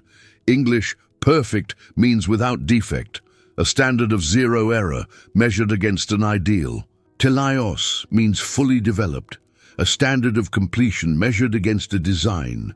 One of those is a judgment, the other is a trajectory, and the context confirms it decisively. This verse doesn't stand alone. It's the conclusion of the passage on loving enemies. Sun rising on evil and good, rain on righteous and unrighteous. Love those who don't love you. Therefore, be perfect as your Father is perfect. The perfection under discussion is specifically the completeness of love that excludes no one. That's what God's teleios consists of in this passage. Not moral flawlessness in the abstract, but love that has no edges, no exceptions, no category of person outside it. So the command is, let your love reach its full extent. Stop having a boundary at which it stops. That's what maturity is, which is still enormously demanding. But it's demanding in a way you can actually move toward. And the difference between an impossible standard and a demanding direction is the difference between despair and work. And here's what I'd say to whoever has been flattened by this verse. Perfectionism, the English kind, is not what's being asked of you here, and it may in fact be an obstacle to what is. Because perfectionism is intensely self-focused. It's a preoccupation with your own record, your own failures, your own standing. And the teleios in this passage points entirely outward, toward the enemy, toward the one who doesn't deserve it, toward the extension of love past its comfortable limit. You can be paralyzed by your own imperfection, while your love remains as narrow as it was 10 years ago. That's the trap. It looks like high standards. It's actually a way of staying in the mirror.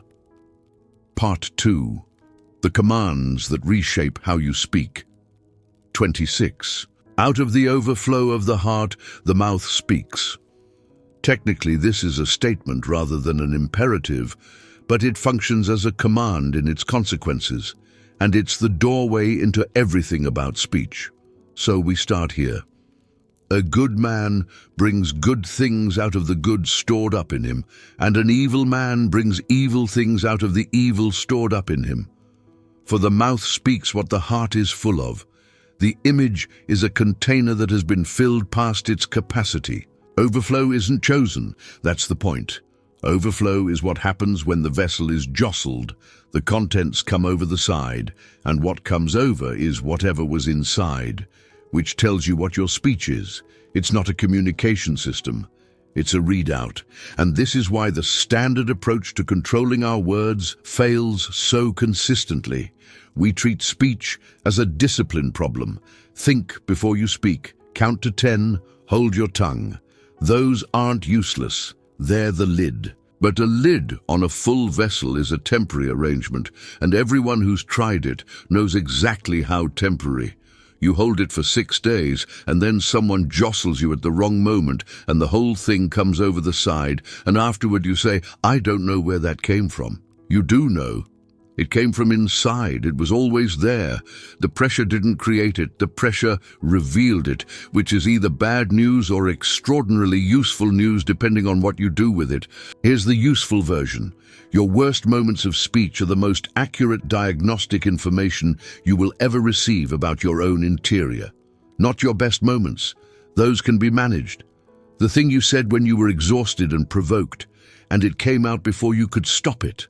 That's the readout. That's what's in the container. So the question after you say something you regret isn't only how do I stop doing that, it's what does that reveal is stored up in me. Contempt for that person, perhaps, that you've been maintaining politely for years. Resentment about a situation you claim to have accepted. Fear that comes out as anger, because anger is the only form of fear you learn to express. That's not comfortable information, but it's real information, and it's pointing at the actual location of the problem, which is not the mouth. And notice, this cuts both ways. The overflow principle means that filling is available as a strategy. You cannot police your way to good speech, but you can change what's in the container. What you consume, what you dwell on, what you rehearse in the car, who you spend time with, what you read at night. All of that is filling. And in 5 years, it will come over the side. In the moment you're not managing yourself, and it will be exactly what you put in. 27. You will give account for every careless word. I tell you that everyone will have to give account on the day of judgment for every empty word they have spoken. Argos, the word rendered careless or idle, means unemployed, inactive, not working. He's describing words that do no labor, words that were spoken and accomplished nothing, built nothing, healed nothing. That's a much stranger category than we usually assume. We'd expect the warning to be about harmful words, lies, cruelty, slander, but the target here is words that are merely inert, the offhand comment, the thing said to fill silence, the joke at someone's expense that everyone, including the target, laughed at, the critical observation about someone not present, delivered as an aside, entirely accurate and completely pointless. Why would those matter enough to be accounted for? I think because of the overflow principle we just looked at. Careless words are the ones spoken without management, which makes them the truest words you speak. The considered statement passes through your editor. The idle remark doesn't. So the throwaway line is more revealing of you than your carefully constructed opinions, and any accurate account of who you are would weight it accordingly.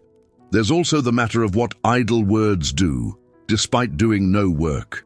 A word can be idle in intention and enormously consequential in effect. The thing you said about your child in passing in front of them, not meaning anything by it, you don't remember it. They're 43 and they remember it exactly. The remark you made about a colleague that shifted how 3 people saw them permanently, you've forgotten. The effect hasn't. That's the terrible asymmetry of speech. It costs nothing to produce and can cost a great deal to receive, and the person producing almost never knows.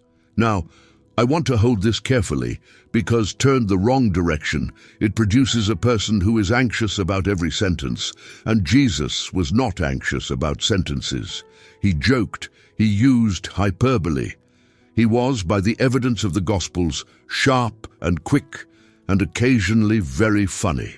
This is not a command toward verbal paralysis. It's a command toward weight, toward taking seriously that speech is an act with consequences that outlive the speaker's memory of it, which produces in practice something quite simple, a slight increase in the gap between impulse and utterance, not silence, just a half-second more in which the question, does this do any work, has room to arrive. Most of the damage in most families would have been prevented by half a second. 28. Let your speech be seasoned, the command against contempt. Anyone who says to his brother Raka is answerable to the court, and anyone who says, "You fool," will be in danger of the fire of hell. We have to deal with the escalation here because it's shocking. Murder, then anger, then an insult, and the insult is placed in the most severe category. That looks disproportionate to the point of absurdity, and the disproportion is deliberate. Racha is an Aramaic term of contempt. Roughly, empty one, worthless, not a swear word, a dismissal. It's what you say about a person whose existence you regard as adding nothing. And Jesus places that alongside murder because of what they share. Murder ends a person's existence. Contempt ends a person's existence in your mind. It's the internal version of the same act. You have removed them from the category of beings who matter. And having done that, everything that follows is downstream. You can be cruel to them without friction, ignore their suffering without discomfort, speak about them in any way you like, because the being you're speaking about is no longer fully a being to you. That's why he treats it as belonging on the same continuum. Contempt is the psychological precondition for every atrocity anyone has ever committed. No one harms someone they still regard as fully human. The dehumanizing has to happen first, and it happens in language, and it usually happens in small, deniable, entirely ordinary words. Now here's where this becomes uncomfortably current. Contempt is the dominant emotional register of public speech in our moment. Not disagreement, contempt. The tone that treats the other side not as wrong but as beneath response. And most of us have absorbed it so thoroughly that we no longer hear it as contempt. We hear it as being informed. You can measure it in yourself easily enough. Think of a political or religious group you're not part of. Notice the tone that arises internally when you think of them. Is it disagreement? I think they're mistaken about X. Or is it dismissal? Those people are idiots. The second one is raka, exactly, in modern dress. And the reason this belongs in a section about speech is that contempt is almost entirely a verbal habit. It's maintained by the way we describe people. Change the description, and the internal state follows more than you'd expect. Describe someone as mistaken rather than worthless for a month, and you will find you can no longer summon the old certainty about them. The command, stated positively, keep everyone in the category of persons, even when they're wrong, even when they've hurt you, even when the dismissal would be satisfying and everyone around you would agree. 29. Do not tell anyone. The command of restraint.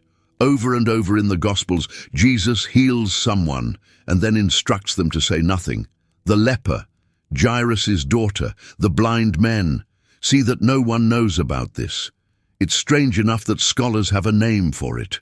And on the surface, it seems counterproductive. Surely the point is for people to know. Whatever the historical reasons, there's a principle here about speech that has real application. Not everything true needs to be said, and not everything said needs to be said now. We live under an assumption that expression is always healthy, that holding something back is repression, that the authentic move is to speak, that saying the true thing is nearly always right. And that assumption has caused an enormous amount of avoidable damage, because the timing and the audience of a truth are not separate from the truth's effect. The same accurate sentence can heal at one moment and destroy at another. There's a particular version of this that does the most harm, the truth told for the speaker's relief rather than the hearer's good. The confession that transfers a burden from you to someone who now has to carry it and can do nothing with it. The honest assessment delivered to someone who didn't ask and can't change it. The revelation to a child about a parent that the child will carry for 40 years, delivered because they deserved to know when the actual driver was that you were tired of holding it. Ask before speaking something weighty. Whose burden does this move, and in which direction? And restraint is not the same as deception. Withholding is not lying. There's a difference between concealing something someone needs and simply not saying everything you happen to know. The mature speaker has a large quantity of unspoken accurate information, and the size of that quantity is a decent measure of their trustworthiness. Consider that some of what you're carrying about other people was told to you by someone who should have restrained it, and consider what you are currently holding that would be better held. 30. Do not be called rabbi, the command against status language. You are not to be called rabbi, for you have one teacher and you are all brothers. And do not call anyone on earth father, nor are you to be called instructors. This lands in a passage of sustained criticism of religious leaders, and the target is precise, the way titles function. The passage immediately before describes people who love the place of honor at banquets and the most important seats and being greeted in the marketplaces. The complaint isn't that they teach, it's that the teaching has become a vehicle for position.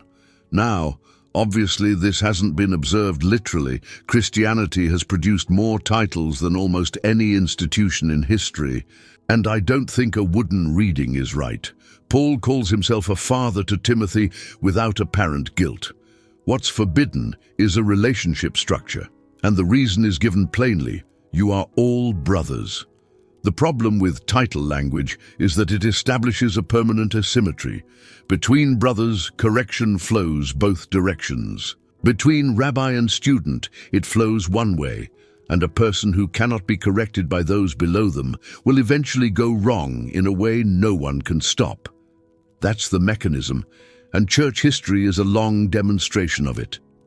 But I want to bring this out of institutions, because most of you aren't religious leaders and might file this as someone else's problem. The status asymmetry problem shows up in ordinary speech constantly, and it's usually invisible. It's in how you speak to people who serve you. Whether the register changes, whether the voice you use for the waiter is the voice you use for the person you're eating with. That's a title relationship without the title, and it's audible. It's in whether your adult children are permitted to tell you that you were wrong about something, whether that conversation is available, or whether the relationship has a permanent structural asymmetry in which you are the parent and correction only descends. It's in whether anyone in your life can say the hard thing to you, genuinely can. Not whether you'd claim to be open to it, whether anyone has actually done it in the last 2 years and remained close afterward. If the answer is no, you have accepted a title, whatever it's called. And the danger isn't pride exactly. It's that you've removed the only feedback mechanism that could have told you where you were going wrong, and now you'll find out much later, from consequences, rather than early, from someone who loved you. 31. Whoever exalts himself will be humbled. The verse that closes that same passage, and it's stated as a law rather than a threat, an if-then about how reality operates. Notice it's not should be humbled, it's will be. He's describing a mechanism, and the mechanism is worth understanding because it explains a great deal of what you've watched happen to people. Self-exaltation is a claim about yourself that reality has not yet verified, and reality, given enough time, always gets around to auditing.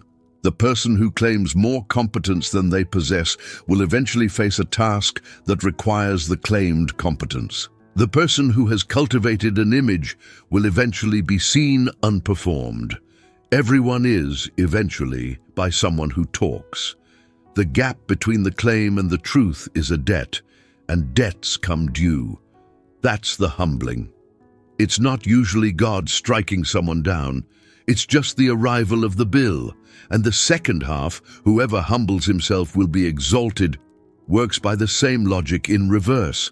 The person who claims less than they are creates a gap in the other direction, and when reality audits them, it finds more than was advertised. That produces trust. Trust compounds. Over 20 years, the difference between those two positions is not subtle. But here's the trap, and we hit it earlier with last shall be first. You cannot use humility as a strategy for exaltation. The moment self-humbling becomes a method for getting raised up, it's self-exaltation with a longer time horizon, and it will be audited on exactly the same terms, because the claim underneath it, "I am the sort of person who is humble," is precisely the kind of claim reality is good at testing. There's no way around this one. It cannot be gamed, and the ungameability is the point. So, what does genuine self-humbling look like in speech? Since that's our section. Mostly it looks like accuracy, not self-deprecation. That's often its own performance, a bid for reassurance. Accuracy. Being able to say, "I don't know," when you don't. Being able to say, "That was my fault," without the softening clause that redistributes it. Being able to describe your own contribution to something without inflation and without the false modesty that invites correction. Accurate speech about yourself is rarer than either boasting or self-deprecation, and it's the only one of the three that's actually humble. 32. Let the one who has ears hear. He says it constantly, after parables, after hard sayings, as a kind of closing punctuation. He who has ears to hear, let him hear. It's a command about listening, which belongs in a section on speech, because listening is the other half of speech, and the half nobody trains. And the phrasing is odd if you look at it. Everyone in the crowd has ears. The organ isn't the issue.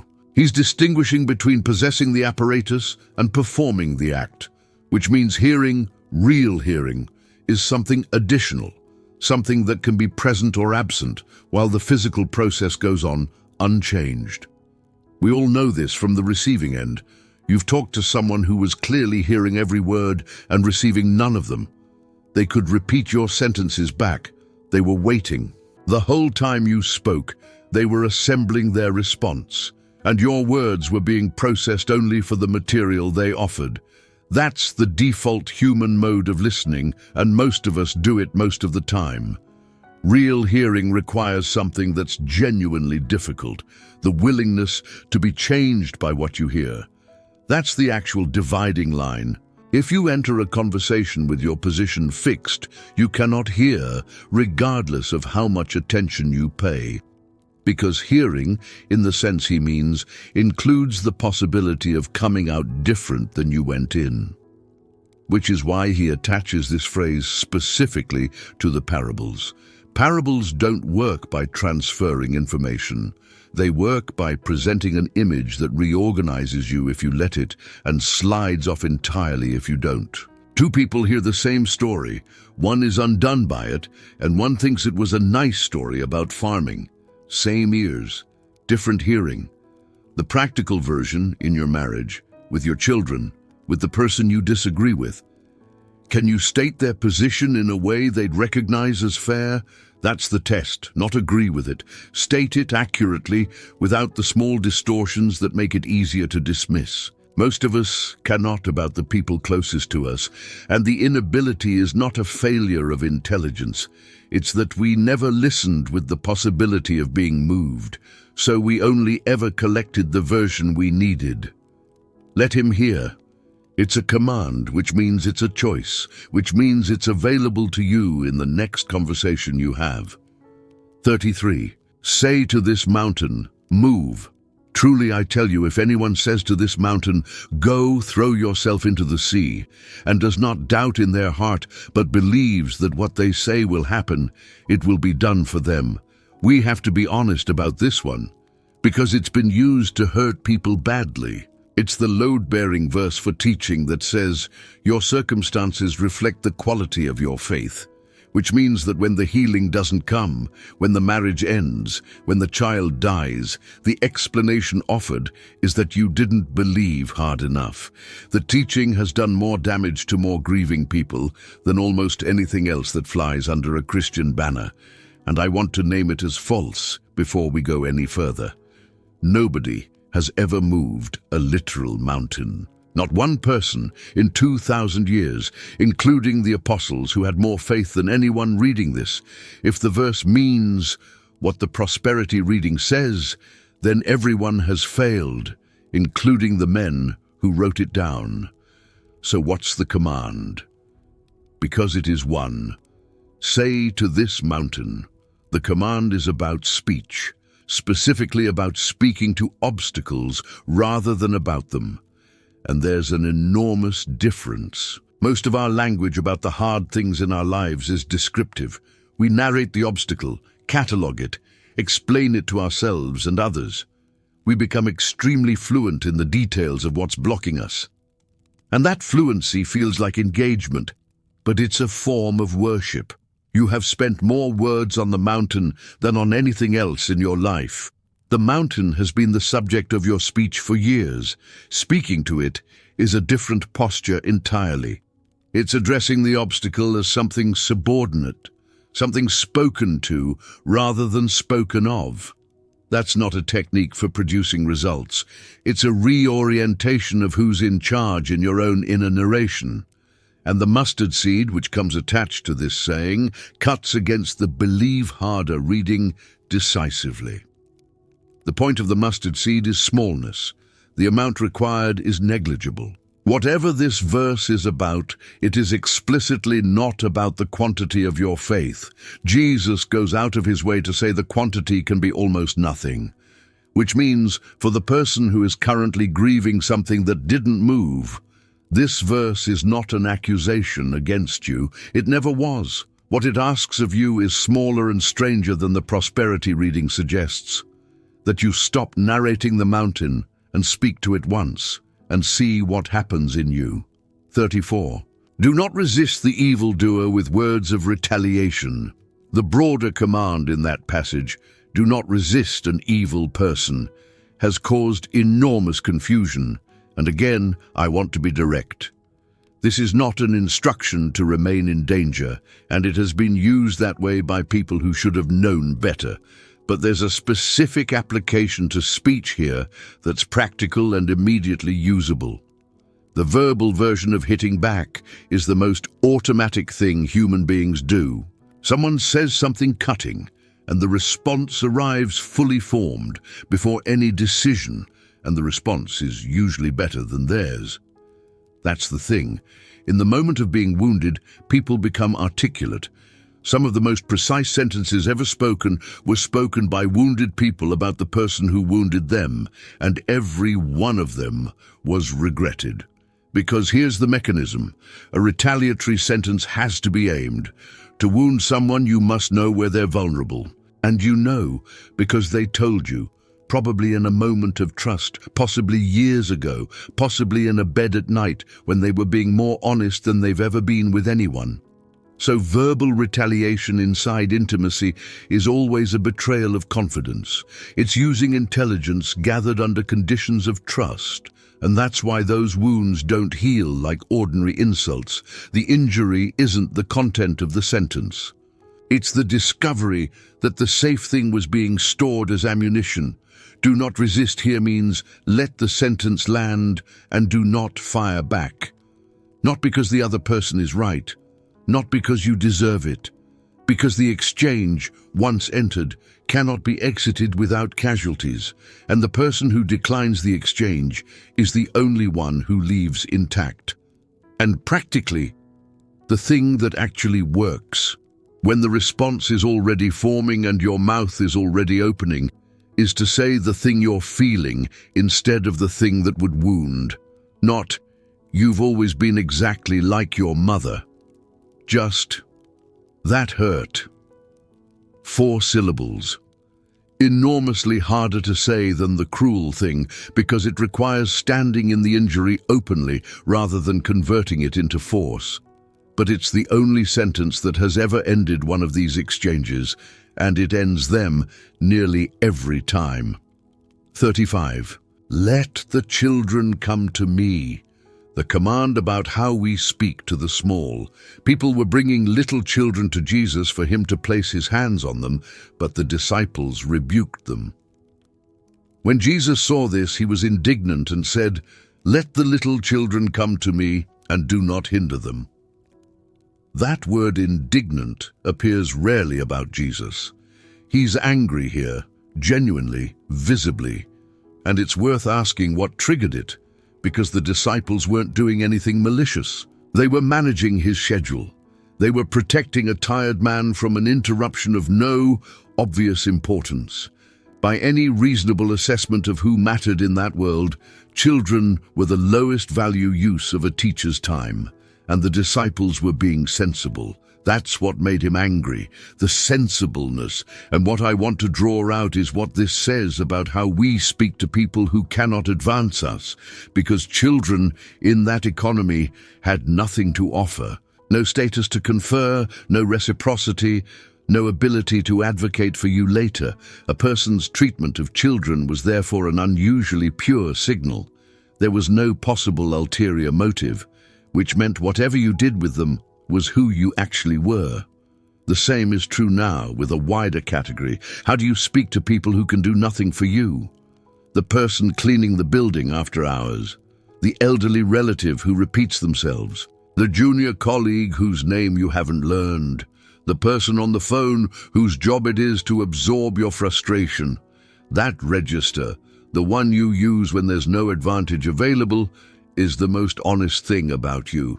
Everything else can be a strategy. That can't be. And with actual children specifically, they are receiving the tone far more than the content. You will not remember what you said. They will not remember what you said either. They will remember with permanent precision whether they were an interruption, whether their questions were welcome, whether the face that turned toward them was glad. That's what Jesus did in that moment, and it's the whole of the instruction. He stopped. He turned. He was glad they came. 36. Go and tell. The command to speak what you've received. Almost every encounter with Jesus ends with a version of this. Go home to your own people and tell them how much the Lord has done for you. Go and tell John what you hear and see. And at the end, the largest version, go and make disciples. The pattern is consistent. Receive, then speak. Nothing is given to be kept.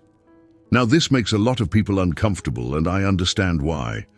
Go and tell has been operationalized into some of the most socially destructive behavior in modern Christianity. The ambush conversation, the tract left instead of a tip, the relationship maintained as a project. Many of you have been on the receiving end of that, and it's part of why you're watching a video alone rather than sitting in a building. So let's look at what's actually commanded, because it's much more specific and much more modest than what's been made of it. Tell them how much the Lord has done for you. That's testimony, and testimony has a particular grammar. It's first person and it's past tense. It's a report of what happened to you. It is not an argument, not a diagnosis of the hearer, not a warning about their condition. A witness in a courtroom is not permitted to argue the case. They're permitted to say what they saw. That constraint is protective for everyone. It keeps the speaker in the only territory they have any authority over, their own experience, which cannot be refuted, because nobody can tell you what did or didn't happen to you. And it keeps the hearer uncornered, because a story makes no demand. And notice where the man in that account is sent. Go home to your own people, not to a stage, not to strangers. Home, to the hardest audience there is, the people who knew you before, who have every reason to be skeptical, who have watched you claim to be different before. That's the actual assignment for most of us. Not evangelism as a program. Just being someone whose life visibly changed, among people who knew you when it hadn't, and being willing to say plainly what happened when they ask. They will ask, eventually, if something actually happened. 37. Agree with your adversary quickly. Settle matters quickly with your adversary who is taking you to court. Do it while you are still together on the way. The image is legal, and the urgency is the whole point. Two men walking the same road to court. They have a window, the length of the road, and after that the matter passes into a system, and the system will resolve it in a way neither of them controls. While you are still on the way. That's the phrase to hold, because every conflict has a road length. a period during which it's still between two people, still adjustable, still soft. And then it hardens. Positions get stated to third parties and become commitments. Lawyers get involved, or family members, or the entire church. And now the dispute has an audience, and the cost of backing down has multiplied. What could have been settled in a difficult 20 minutes now cannot be settled at all, because settling would require both people to be seen changing their position in front of everyone they've told. This is why conflicts that could have ended in week 1 run for decades. Not because the original injury was so large. Because the road ran out and the command specifies quickly, which cuts directly against how most of us handle conflict. Our instinct is delay. Let things cool. Wait for the right moment. And there's real wisdom in not addressing something at peak heat. But let it cool almost always becomes let it set. Cooling and hardening are the same process. You cannot pause a conflict, you can only let it cure. Notice too that it says settle with your adversary, not your friend who misunderstood you, the person actively against you, whose case is opposed to yours, who may well be in the wrong. The command doesn't ask you to determine who's right first. It asks you to go to them while going is still possible. So, the conversation you've been putting off, the one where you're waiting for a better moment, more clarity, the right words. How long has it been on the road? And do you have any evidence from your own life that waiting has ever made one of these easier? 38. Speak the truth about yourself. Confess. Not stated as a single crisp command, but woven throughout. The tax collector who won't lift his eyes and says, "God, have mercy on me, a sinner," and goes home justified, while the man who catalogued his virtues does not. Two men, same building, same hour. One speaks accurately about himself and one doesn't, and that's the entire difference in the story. And the Pharisee's prayer is worth looking at closely because we caricature him and lose the point. What he says is true. He does fast twice a week. He does tithe. He isn't a thief or an adulterer. There's no lying in his prayer. Every claim is factual. His problem isn't inaccuracy about his behavior. It's the comparison. I thank you that I am not like other people, robbers, evildoers, adulterers, or even like this tax collector.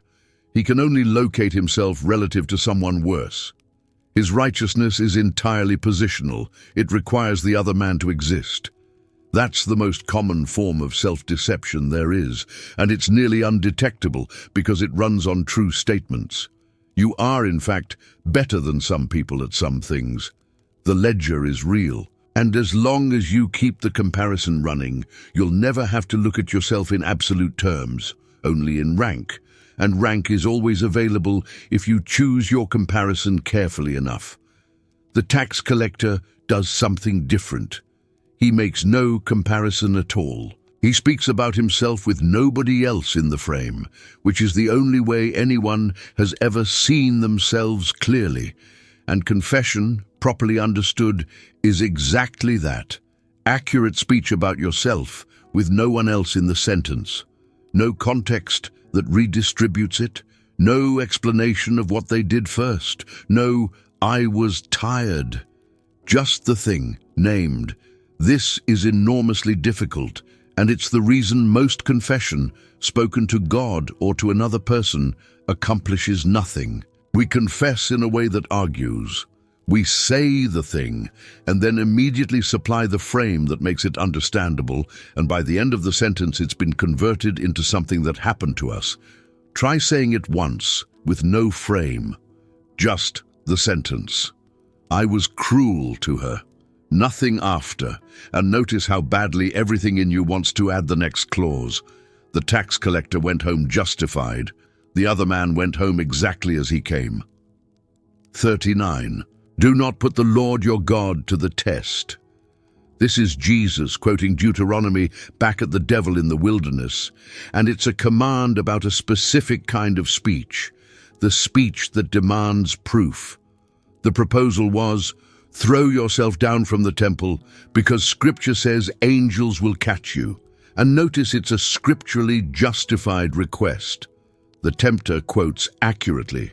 The proposal is, make God demonstrate himself, and here's the verse authorizing it. Jesus refuses on the grounds that it constitutes a test. What's wrong with testing God? At first glance, it seems reasonable. If he's real, why not ask for evidence? And there are people in Scripture who ask for signs and receive them, so this isn't a blanket prohibition on wanting to know. The difference, I think, is the posture. A test is constructed by someone who has already positioned themselves as the evaluator. It's not a question, it's an examination with a pass mark, administered by you. And that arrangement makes relationships structurally impossible, because you cannot simultaneously trust someone and be running a continuous assessment of their reliability. You know this from human relationships. There's a particular kind of person who's always testing, setting up small situations to see whether you'll come through, never quite asking directly, keeping score. And that behavior is almost always born of injury. It's what people do after being let down badly. But however understandable, it makes intimacy unreachable, because a test can be passed 100 times, and the 101st is always still pending. That's the trap this command is protecting you from. If your relationship with God is structured as an ongoing examination, if this works out, I'll believe. If the healing comes, I'll trust. Then no result will ever be sufficient. There's always another exam. And you will experience decades of God's actual presence as a series of inconclusive data points. The alternative isn't credulity. It's asking rather than testing. Ask and it will be given. That was Command 8, and it's the same speech act pointed in a different direction. Asking is done from inside relationship. Testing is done from outside, with a clipboard, same request. Entirely different position of the speaker, and you know which one you're doing. 40. Watch your words about others. Do not slander. The things that come out of a person's mouth come from the heart, and these defile them. For out of the heart come evil thoughts, murder, adultery, sexual immorality, theft, false testimony, slander. Look at that list and notice the company slander keeps.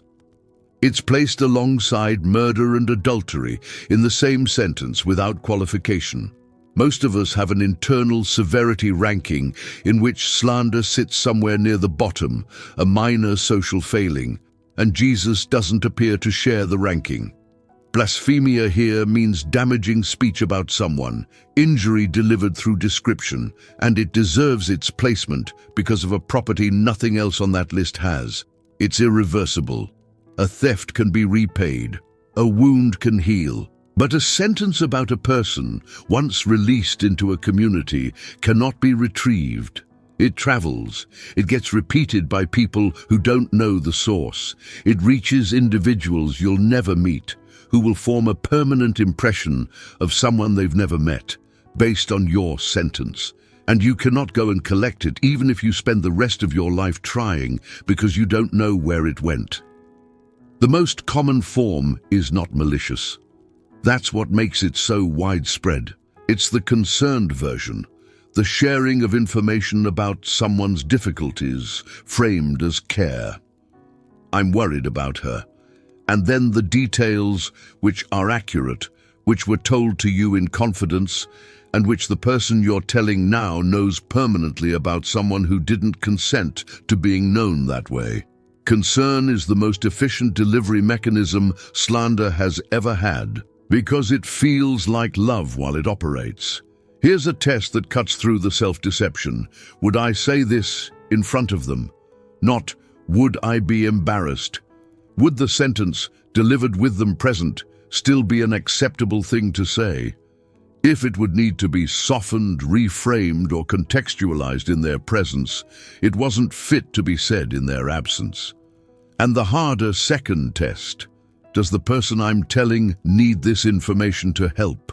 If they can do nothing, If they're not in a position to act, if they're simply an audience, then what's being transferred isn't concern. It's a reputation, and it's being handed to someone who has no use for it except to hold it against a person they'll now see differently forever. 41. Forgive 70 times 7. Peter asks the question everyone asks, and the way he asks it tells you everything about how we approach this. Lord, how many times shall I forgive my brother who sins against me? Up to 7 times? He's being generous. The rabbinic standard of his day was 3, forgive a repeated offense 3 times, and after that you're released from the obligation. Peter more than doubles it. He arrives with what he believes is an impressively expansive number, and he's clearly expecting to be commended. Not 7 times, but 70 times 7. And the point is not that the correct number is 490. The point is that Peter asked the wrong kind of question. He wanted a limit, a threshold past which he could stop and still be righteous. And Jesus responds with a number so large that counting becomes absurd. If you're keeping a tally to 490, you're keeping a tally, and the tally is the problem. Because here's what a limit does. A limit means every act of forgiveness is also a decrement. You forgive, and something is used up. 4 left, 3 left. And the person being forgiven can feel the countdown even if nothing is said. There's a particular quality to being forgiven by someone who is running out. That's not forgiveness. That's deferred judgment on an installment plan. Now, I need to say something important here, because this command has been used to trap people in genuinely dangerous situations. Forgive 70 times 7 is not stay 70 times 7. It is not a command to remain in reach of someone who is harming you. Forgiveness and reconciliation are 2 different things. Forgiveness is something you do internally, alone, and it requires nothing from the other person. Reconciliation requires 2 people, and it requires change. You can fully forgive someone and never see them again, and there is nothing in Scripture that forbids that. If you are being harmed, leave and forgive from a distance if and when you can.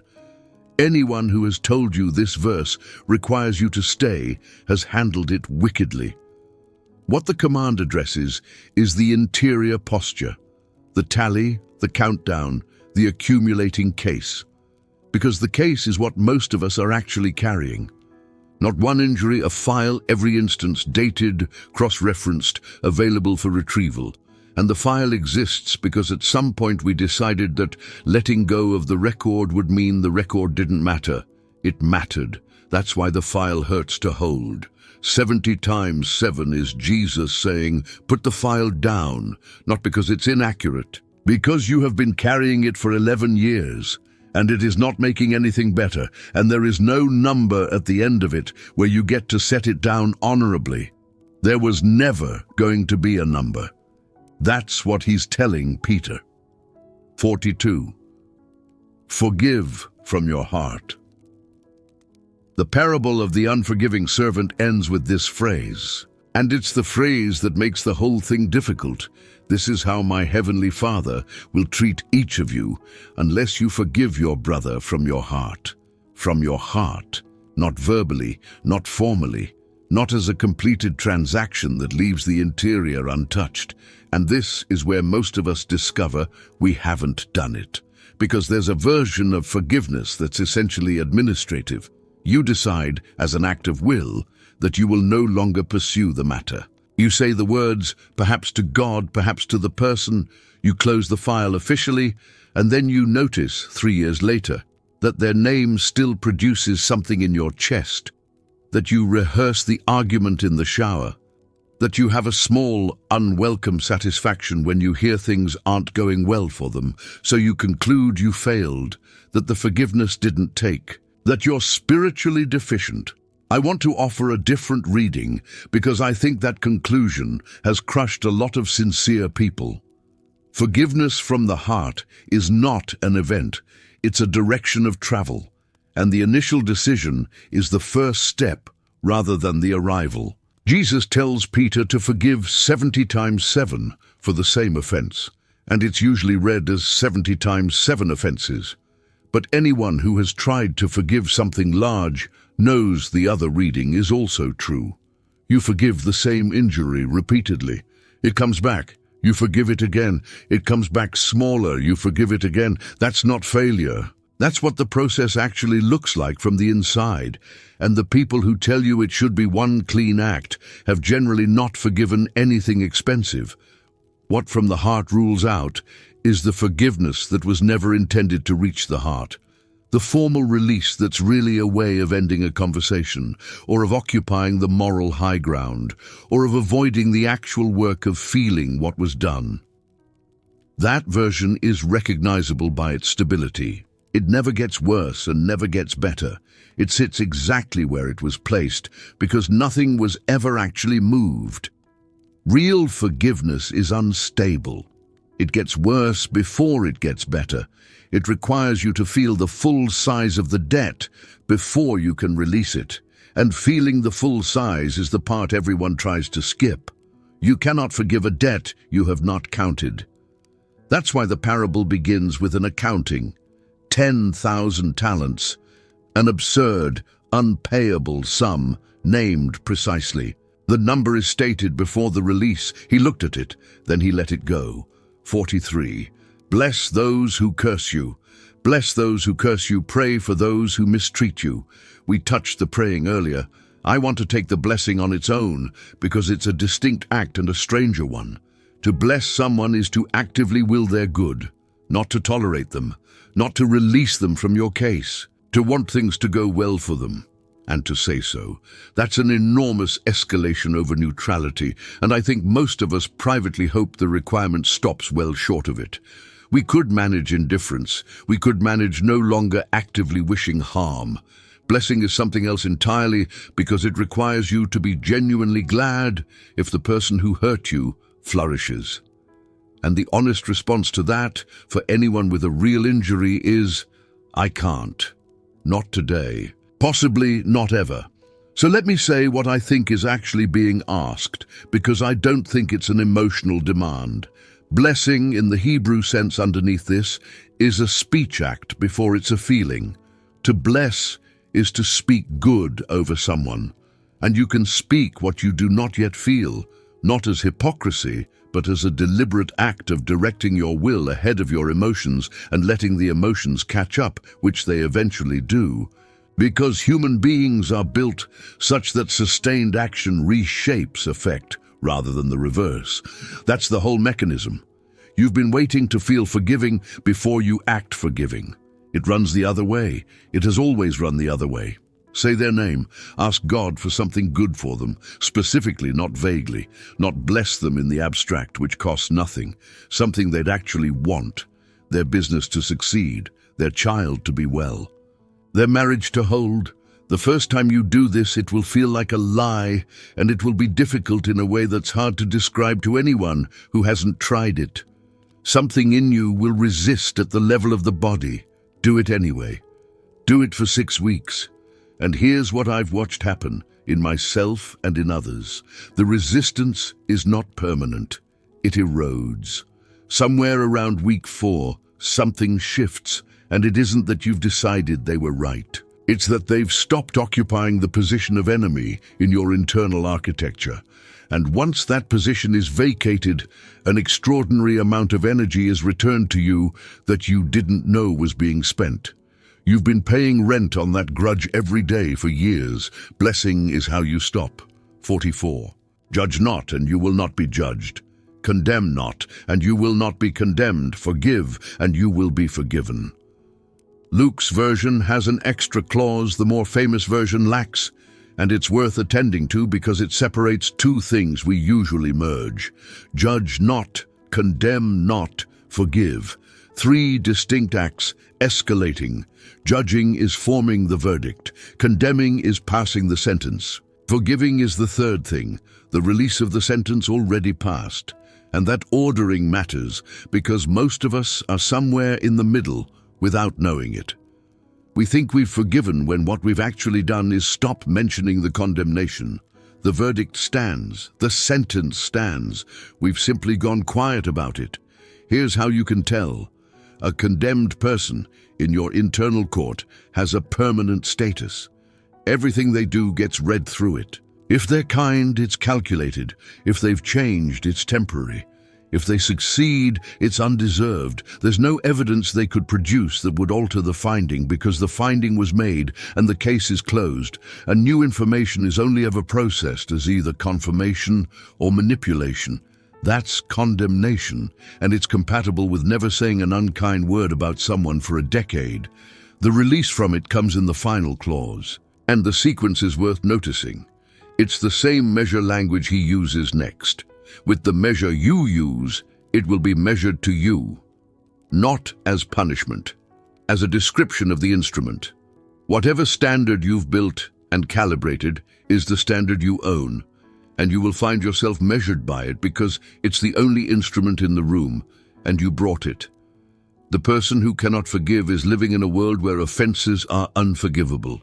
That's the world they built, and when they offend, as everyone does, they will be standing inside that same world, applying the only rule they've ever practiced to themselves. That's the mercy hidden in the warning. Change the instrument, and you change what you'll be measured by, not because God is watching to see if you comply, but because you'll no longer own a device capable of producing that verdict. 45. Father, forgive them, for they do not know what they are doing.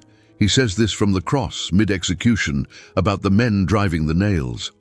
I want to sit here longer than usual, because this is the demonstration rather than the instruction, and it contains the piece of forgiveness that most teaching leaves out.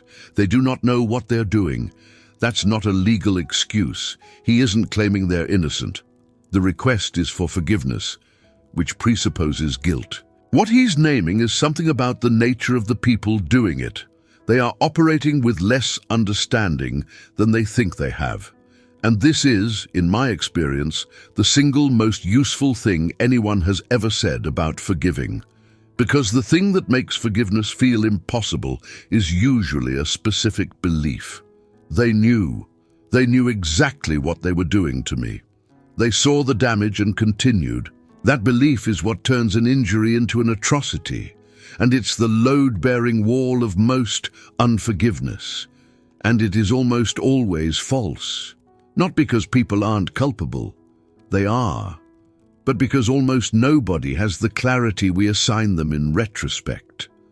The parent who damaged you was, in most cases, drowning in something you never saw, repeating something done to them, operating from a model of the world they'd never examined. The person who betrayed you was telling themselves a story in which they were the reasonable one. They always are.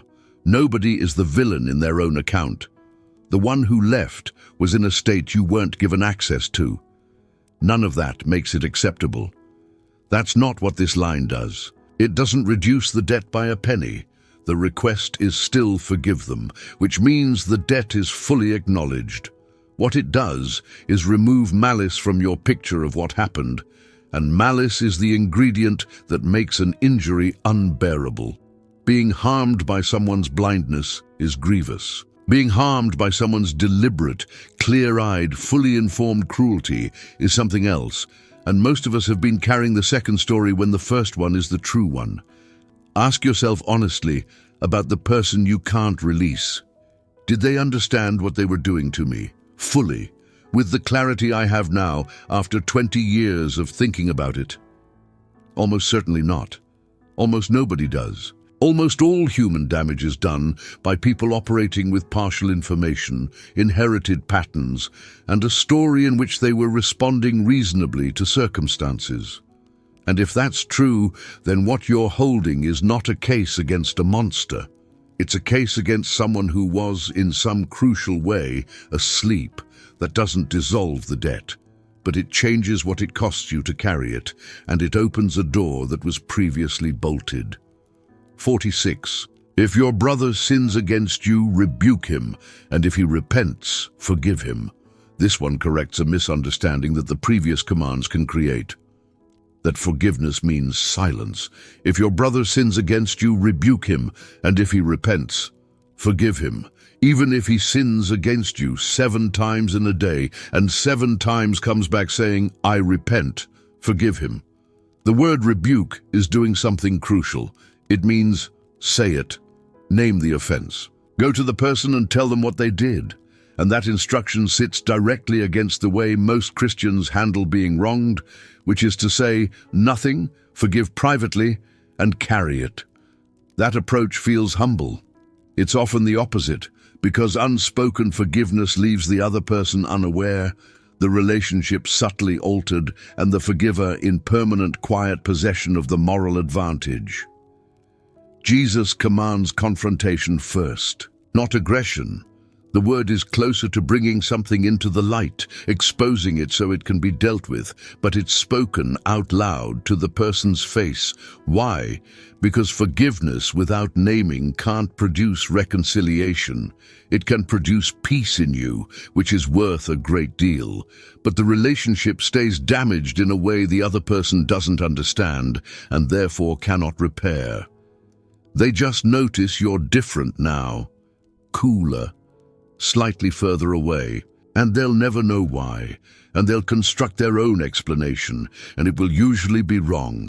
Half the estrangements in the world are built out of injuries the offender never knew they caused. Now, the conditional clause. If he repents, forgive him. This looks like it makes forgiveness contingent, which appears to contradict everything we've said. 2 things. First, the forgiveness Jesus means here includes the restoration of the relationship, reconciliation, not just internal release. And that genuinely does require repentance, because a relationship cannot be restored with someone who intends to continue. Internal release is unconditional, restored trust is not, and anyone who tells you otherwise is setting you up to be harmed again. Second, look at the number. 7 times in a day. If someone sins against you 7 times in a single day and says, I repent 7 times, the sincerity of the 7th is questionable at best. And Jesus says, forgive anyway. He's deliberately removing your right to adjudicate the quality of their repentance, which is exactly the thing we most want to hold on to, the assessment of whether the apology was good enough. You don't get to grade it. That's the command. 47. Leave the 99 and go after the 1.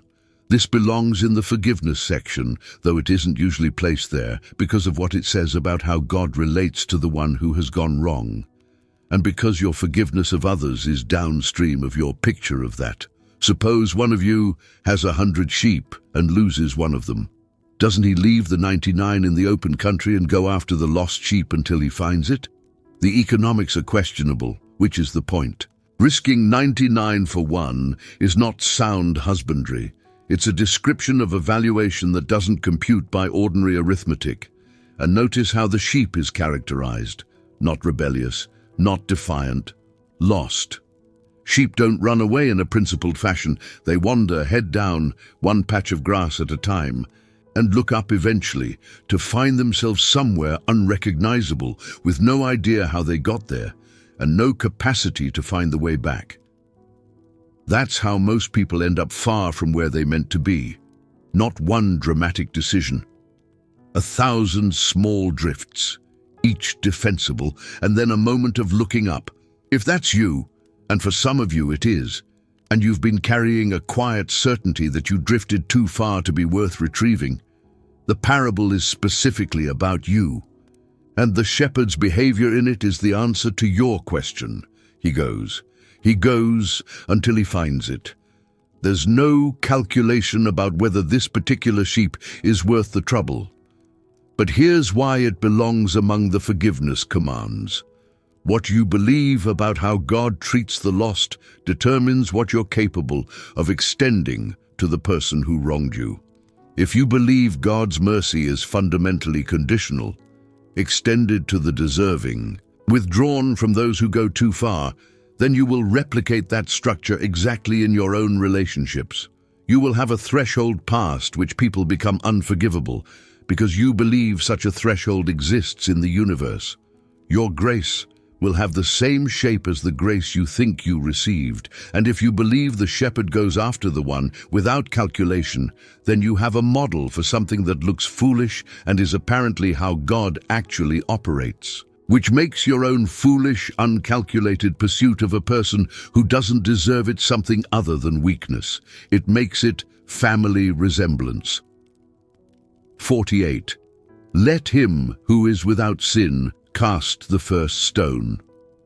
A woman caught in adultery, a crowd with stones, a legal case that's technically sound. And Jesus writes in the dust and says one sentence, and the sentence dismantles the entire proceeding.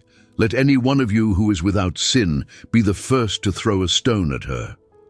What that sentence does is change who's on trial. In one move, the question stops being, "What did she do?" and becomes, "Who are you?" And the crowd, to their credit, answers honestly. They leave. Oldest first, which John notes with what I've always suspected, is a trace of humor. The ones with the longest memories go first. Now the thing that gets missed, he does not say she didn't do it. He doesn't argue the facts, doesn't offer a defense, doesn't suggest the law is wrong. And at the end, alone with her, he says, "Go and sin no more," which is not the sentence of someone who thinks nothing happened. So this isn't a story about the irrelevance of wrongdoing. It's a story about who is qualified to execute judgment.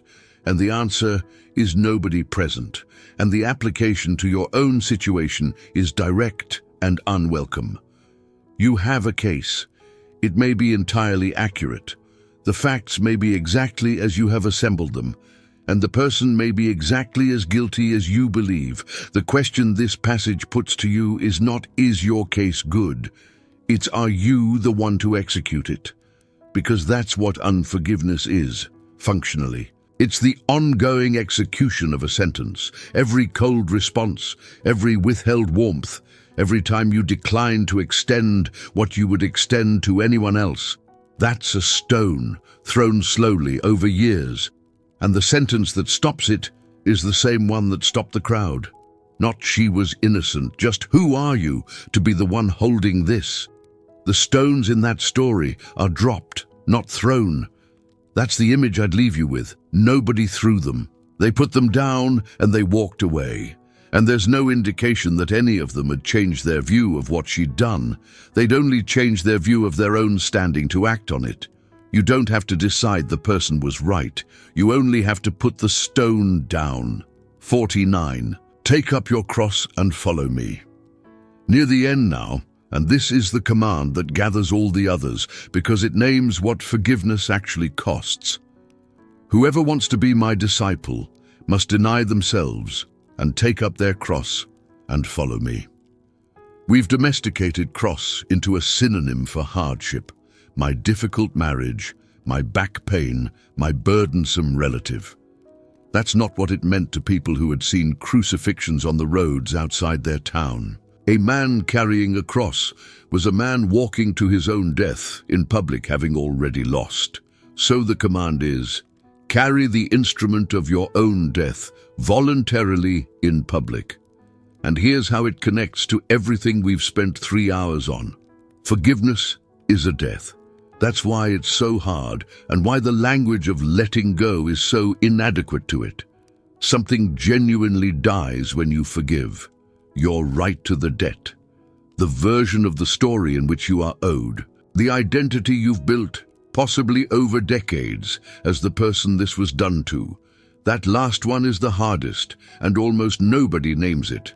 Some of us have been wounded so long that the wound has become load-bearing. It explains things. It organizes the narrative of a life. It accounts for what didn't happen, what we didn't become, why things went the way they went. And forgiveness threatens all of that, because a forgiven injury can no longer do that work. Which means when you go to forgive and find something in you fighting it with unexpected ferocity, that's often what's fighting. Not stubbornness, not spiritual failure, self-preservation. Some part of you correctly understands that a version of you will not survive this. That part is right. It won't. Deny yourself. That's the clause before the cross. And it's precisely this, the setting aside of a self that has a legitimate claim, not pretending you have no claim, denying it, refusing to press something you genuinely hold, and then follow me. Which is the only reason any of this is bearable. The command isn't to die and stay dead. It's to walk a road behind someone who went the same way and came back, and whose entire testimony is that the thing on the other side of the cross was not the end. You don't forgive because the injury was small.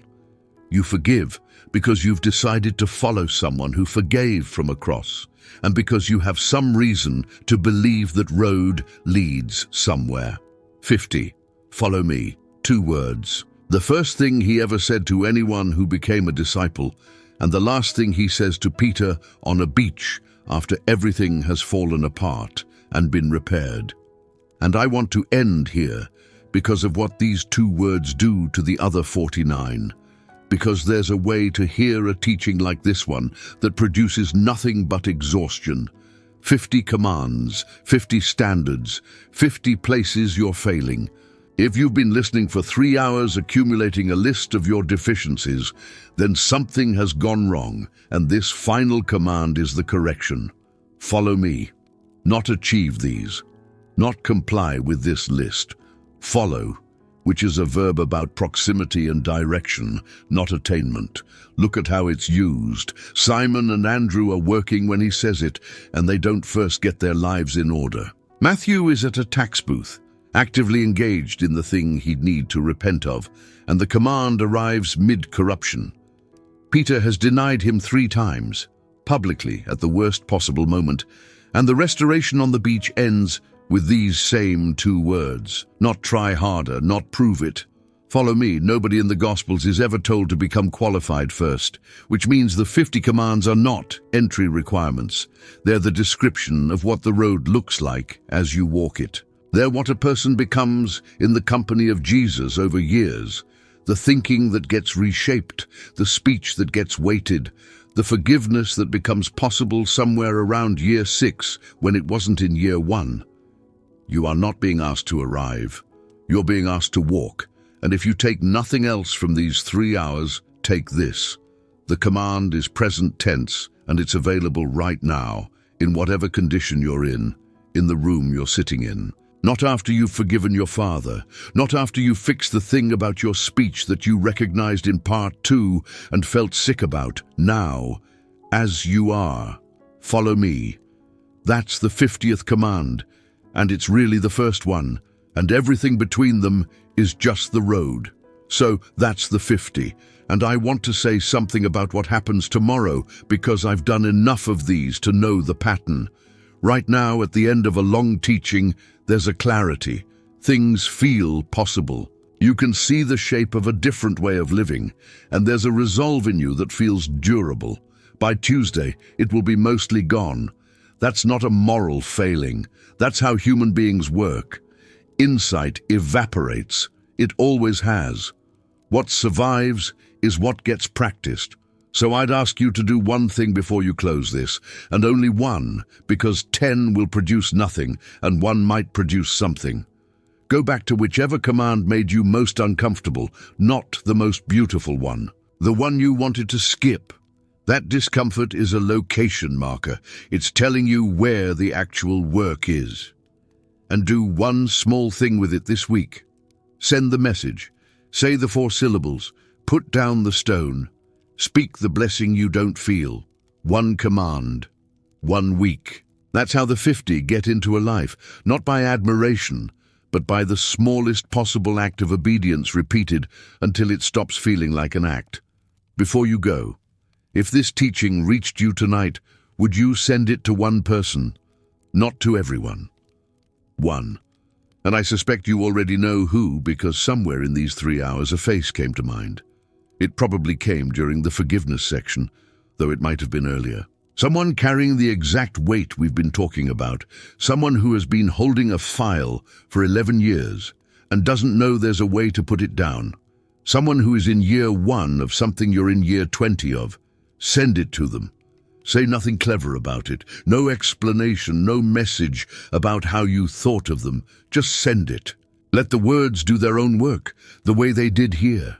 That's the whole ask, and it's a strange kind of gift because you'll probably never know whether it landed. You'll send it and hear nothing and wonder if it was foolish. That's fine. Most of the important things anyone does for anyone else are done without confirmation. And if you'd like to be here for what's next, subscribing is free. It's one tap, and it means the next teaching will find you rather than depending on chance. One more thing before the blessing. I'd like you to do something in the comments, and I want it to be honest rather than performative. Name one thing you are struggling to trust God with right now. Not the tidy version, the actual one, the situation you keep taking back after you've handed it over. You don't have to explain it or justify it. Just name it in whatever words are true. There is something that happens when a thing that has been carried silently gets written down where other people can see it, and I've watched it happen in these comment sections more times than I can count. And then read a few of the others. That's the part that matters. Someone is going to write the exact thing you thought only you were carrying. Now, the blessing. May the mind that has been running the same loop for years be given a different road to travel. May the sentence you have been rehearsing be replaced by one you have never said. May the name that has lived in you as a weight become, slowly and with difficulty, just a name. May you be released from the collection of a debt that will never be paid, and may you discover that the release was never a loss. And may the God who forgave from a cross, who went after the one who spoke over a woman with stones at her feet, may he meet you in the room where you are sitting tonight, exactly as you are, and say the only two words that were ever required: follow me, go in peace.